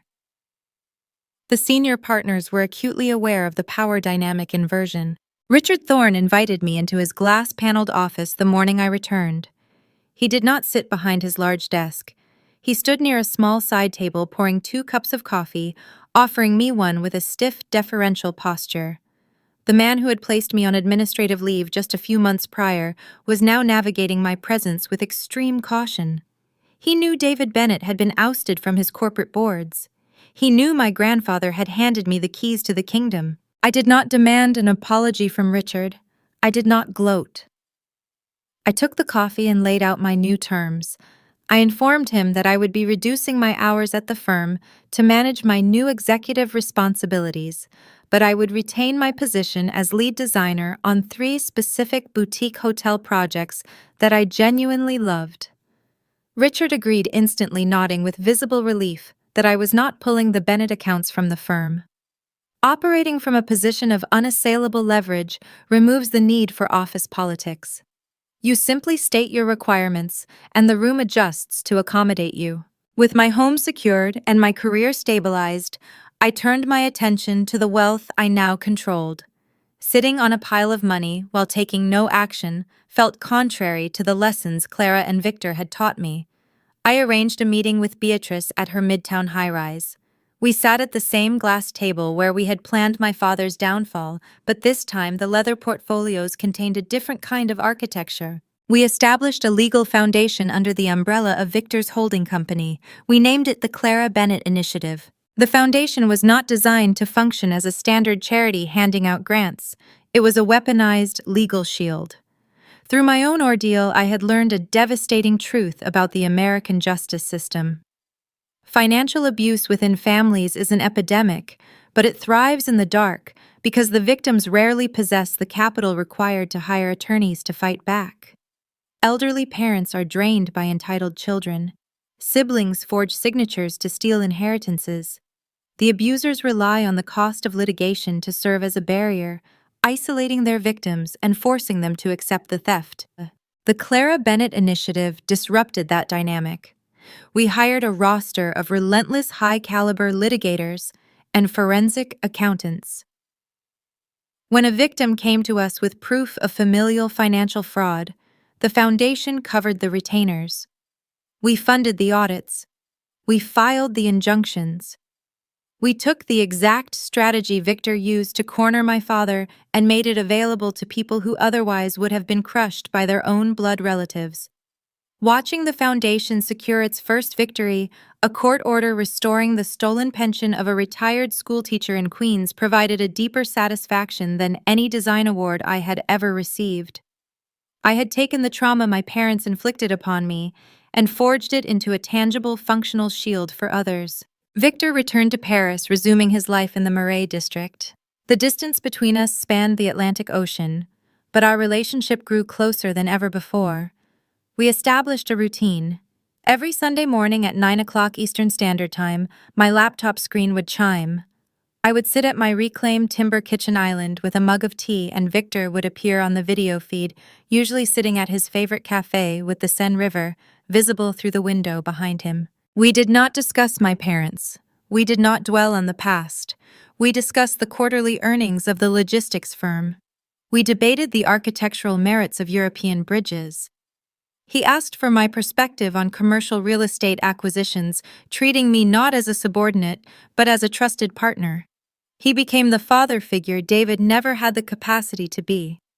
The mutual respect we shared was quiet, unforced, and rooted in genuine love. My life settled into a rhythm of profound, untouchable peace. The frantic, suffocating anxiety that used to define my existence was gone. I no longer woke up wondering what invisible rules I had broken, or how I needed to shrink to make my family comfortable.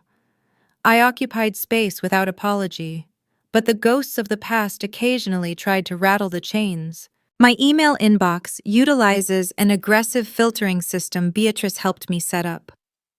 Any correspondence originating from my parents, my brother, or their known associates is automatically diverted to a hidden spam folder, bypassing my primary inbox entirely. I do not receive notifications when they attempt to reach out. Once a month, usually on a quiet weekday evening, I open the folder just to clear the digital clutter. The sender name is always Victoria Bennett. The subject lines tell a chronological story of the descent she experienced after the foreclosure. Subject line. A brief update. Subject line. We need to talk about your father's health. Subject line emergency. Please read. Subject line. I need a short-term loan, just until the spring. I never click on the emails. I do not read the paragraphs of manipulation, guilt, and bargaining. She undoubtedly spends hours drafting in her modest rental property. I do not care if David is experiencing stress-induced health issues. I do not care if she needs a short-term loan to maintain a fraction of her former lifestyle. They made their choices in that conference room when they forged my signature. I look at the list of unread messages feeling a clinical, detached observation. The woman who told me I was independent enough to survive on my own was now discovering what actual independence required. I highlight the entire list of emails. I move my cursor to the top of the screen and click the delete icon. The folder empties instantly, leaving a clean, blank white space in its wake.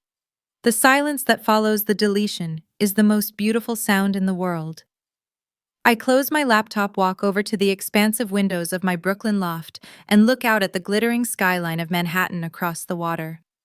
The city is full of predators, traps, and illusions, but none of them can reach me here. I stand by the oversized industrial windows of my Brooklyn loft and watch the night settle over the East River.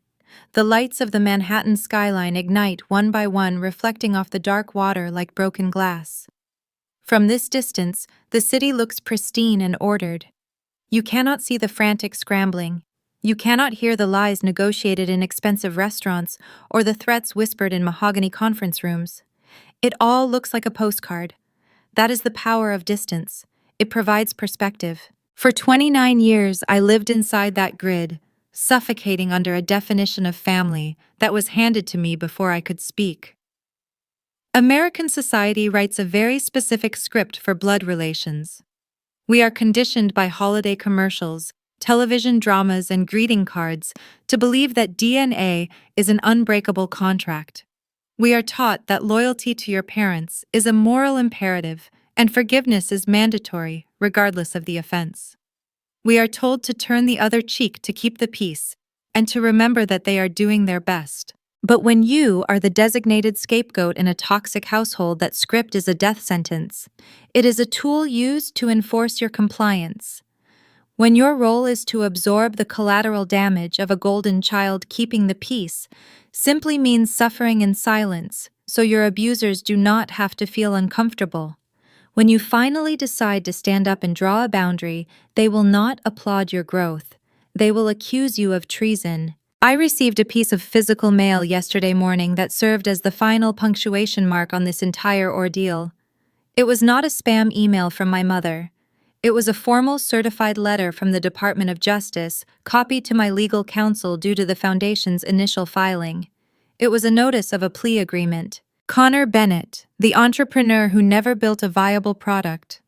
The brother who told me I was nothing but a biological obligation, accepted a deal from the federal prosecutors. To avoid a lengthy public trial for wire fraud and the misappropriation of investor capital, he pled guilty.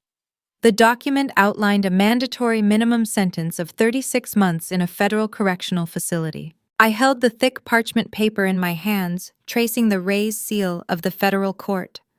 I did not feel a rush of vindictive joy.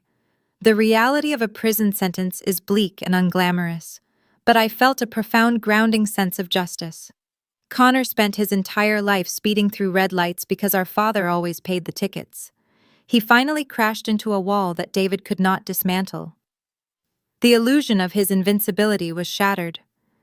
He was going to spend the next 3 years sitting in a cell, stripped of his custom suits and his arrogant rhetoric, forced to confront the man he actually was when there was no one left to steal from. That letter was the closing chapter of the Bennett dynasty. The brownstone belongs to a new family now. Victoria lives in a beige rental unit in Queens, disconnected from the society pages. David is a cautionary tale whispered among corporate compliance officers. They are exactly where they put themselves. I walked away from that wreckage and built something real. Last night, I hosted my first dinner party in the new loft.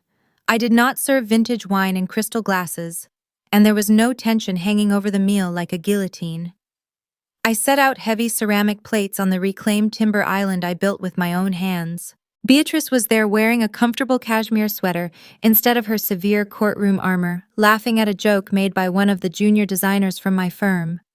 Richard Thorne attended, raising a glass of bourbon to toast the successful launch of our latest hotel project. Victor was present too, his face displayed on a large tablet resting in the center of the table, smiling from his apartment in Paris, as he listened to the crosstalk and the genuine warmth filling the room. I looked around that island and realized the most liberating truth of my adult life. Family is not a biological default. Family is an active, earned position. Family is not the people who wait until you are medicated in a hospital bed to forge your signature on a legal document. Family is not the mother who lies to your face about a stolen inheritance so she can shop at a luxury department store with a clear conscience.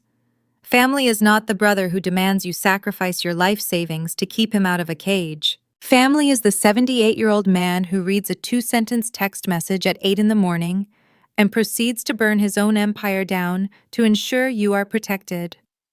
Family is the attorney who looks at a shadow ledger and decides to step into the ring with a corporate titan without hesitating. Family is the people who pull up a chair to your table and bring light into your home rather than demanding you extinguish your own spark to make them shine brighter. We are taught to fear walking away because we are told the alternative is a terrifying, lonely void.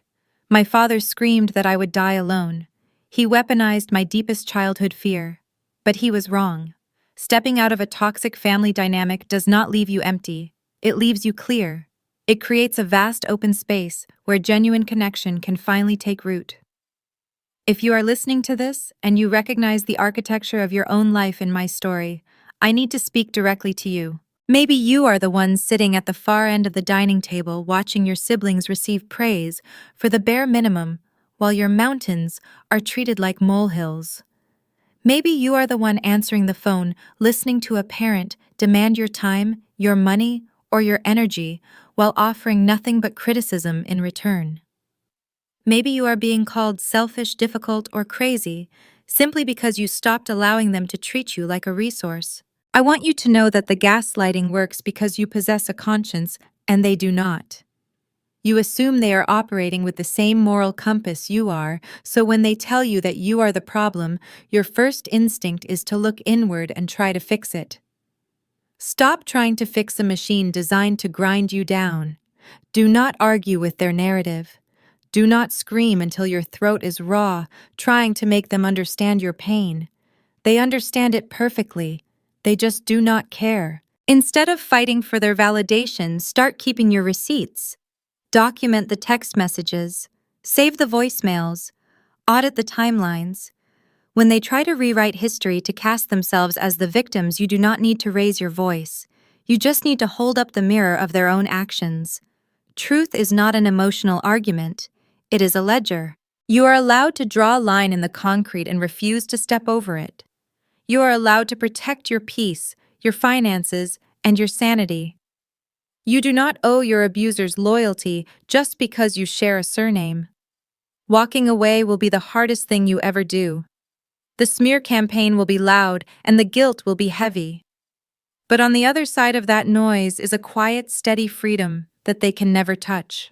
You have the power to stop being the collateral damage in someone else's story. You have the power to walk out of the mahogany conference room, leave the forged documents on the table, and start building your own house. Thank you for staying with me until the end of this journey. If my story resonated with you, if it made you feel a little less crazy and a little more seen, please hit the like button and subscribe. Share your own experiences in the comments below. Let this be a space where the truth is spoken and the receipts are honored. Remember, the table you build yourself will always be stronger than the one they tried to keep you under. Take care of yourself. Be ruthless with your boundaries. And never ever apologize for surviving. I stand by the oversized industrial windows of my Brooklyn loft, watching the night settle over the East River. The lights of the Manhattan skyline ignite one by one, reflecting off the dark water. From this distance, the city looks ordered and pristine. You cannot hear the lies negotiated in expensive restaurants or the threats whispered in mahogany conference rooms. That is the power of distance. It provides perspective. For 29 years, I suffocated under a definition of family that was handed to me before I could speak. We are taught that loyalty to our bloodline is a moral imperative.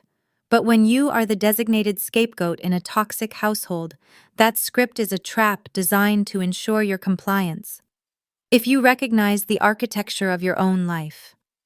In my narrative, I want to leave you with 3 lessons I carry with me every single day. Documentation is your shield. Truth is not an emotional argument, it is a ledger. Gaslighting relies entirely on your self-doubt. When you keep the text messages, save the voicemails, and audit the financial records, you strip abusers of their favorite weapon.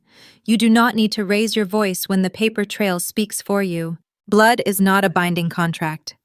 Shared DNA does not entitle anyone to your life savings, your peace of mind, or your future. Family is an active, earned position. It is the grandfather who restructures his empire to protect you, and the lawyer who stands beside you in the trenches. You are allowed to fire the relatives who treat you like a disposable resource. Walking away is an act of construction. Leaving a toxic dynamic is often framed by the abusers as destroying the family. It is not. You are simply clearing the salted earth so you can finally lay a foundation of your own. Stepping out of the manipulation does not leave you empty, it leaves you clear. You have the power to stop being the collateral damage in someone else's story. You can walk out of the conference room, leave the forged documents on the table, and start building your own sanctuary. Thank you for listening to my journey. If this story made you feel a little less isolated and a little more seen, please hit the like button and subscribe to Senior Echo Stories. Share your own experiences in the comments below. Let this channel be a space where the truth is spoken and the receipts are honored. Take care of yourself. Be ruthless with your boundaries and never apologize for surviving.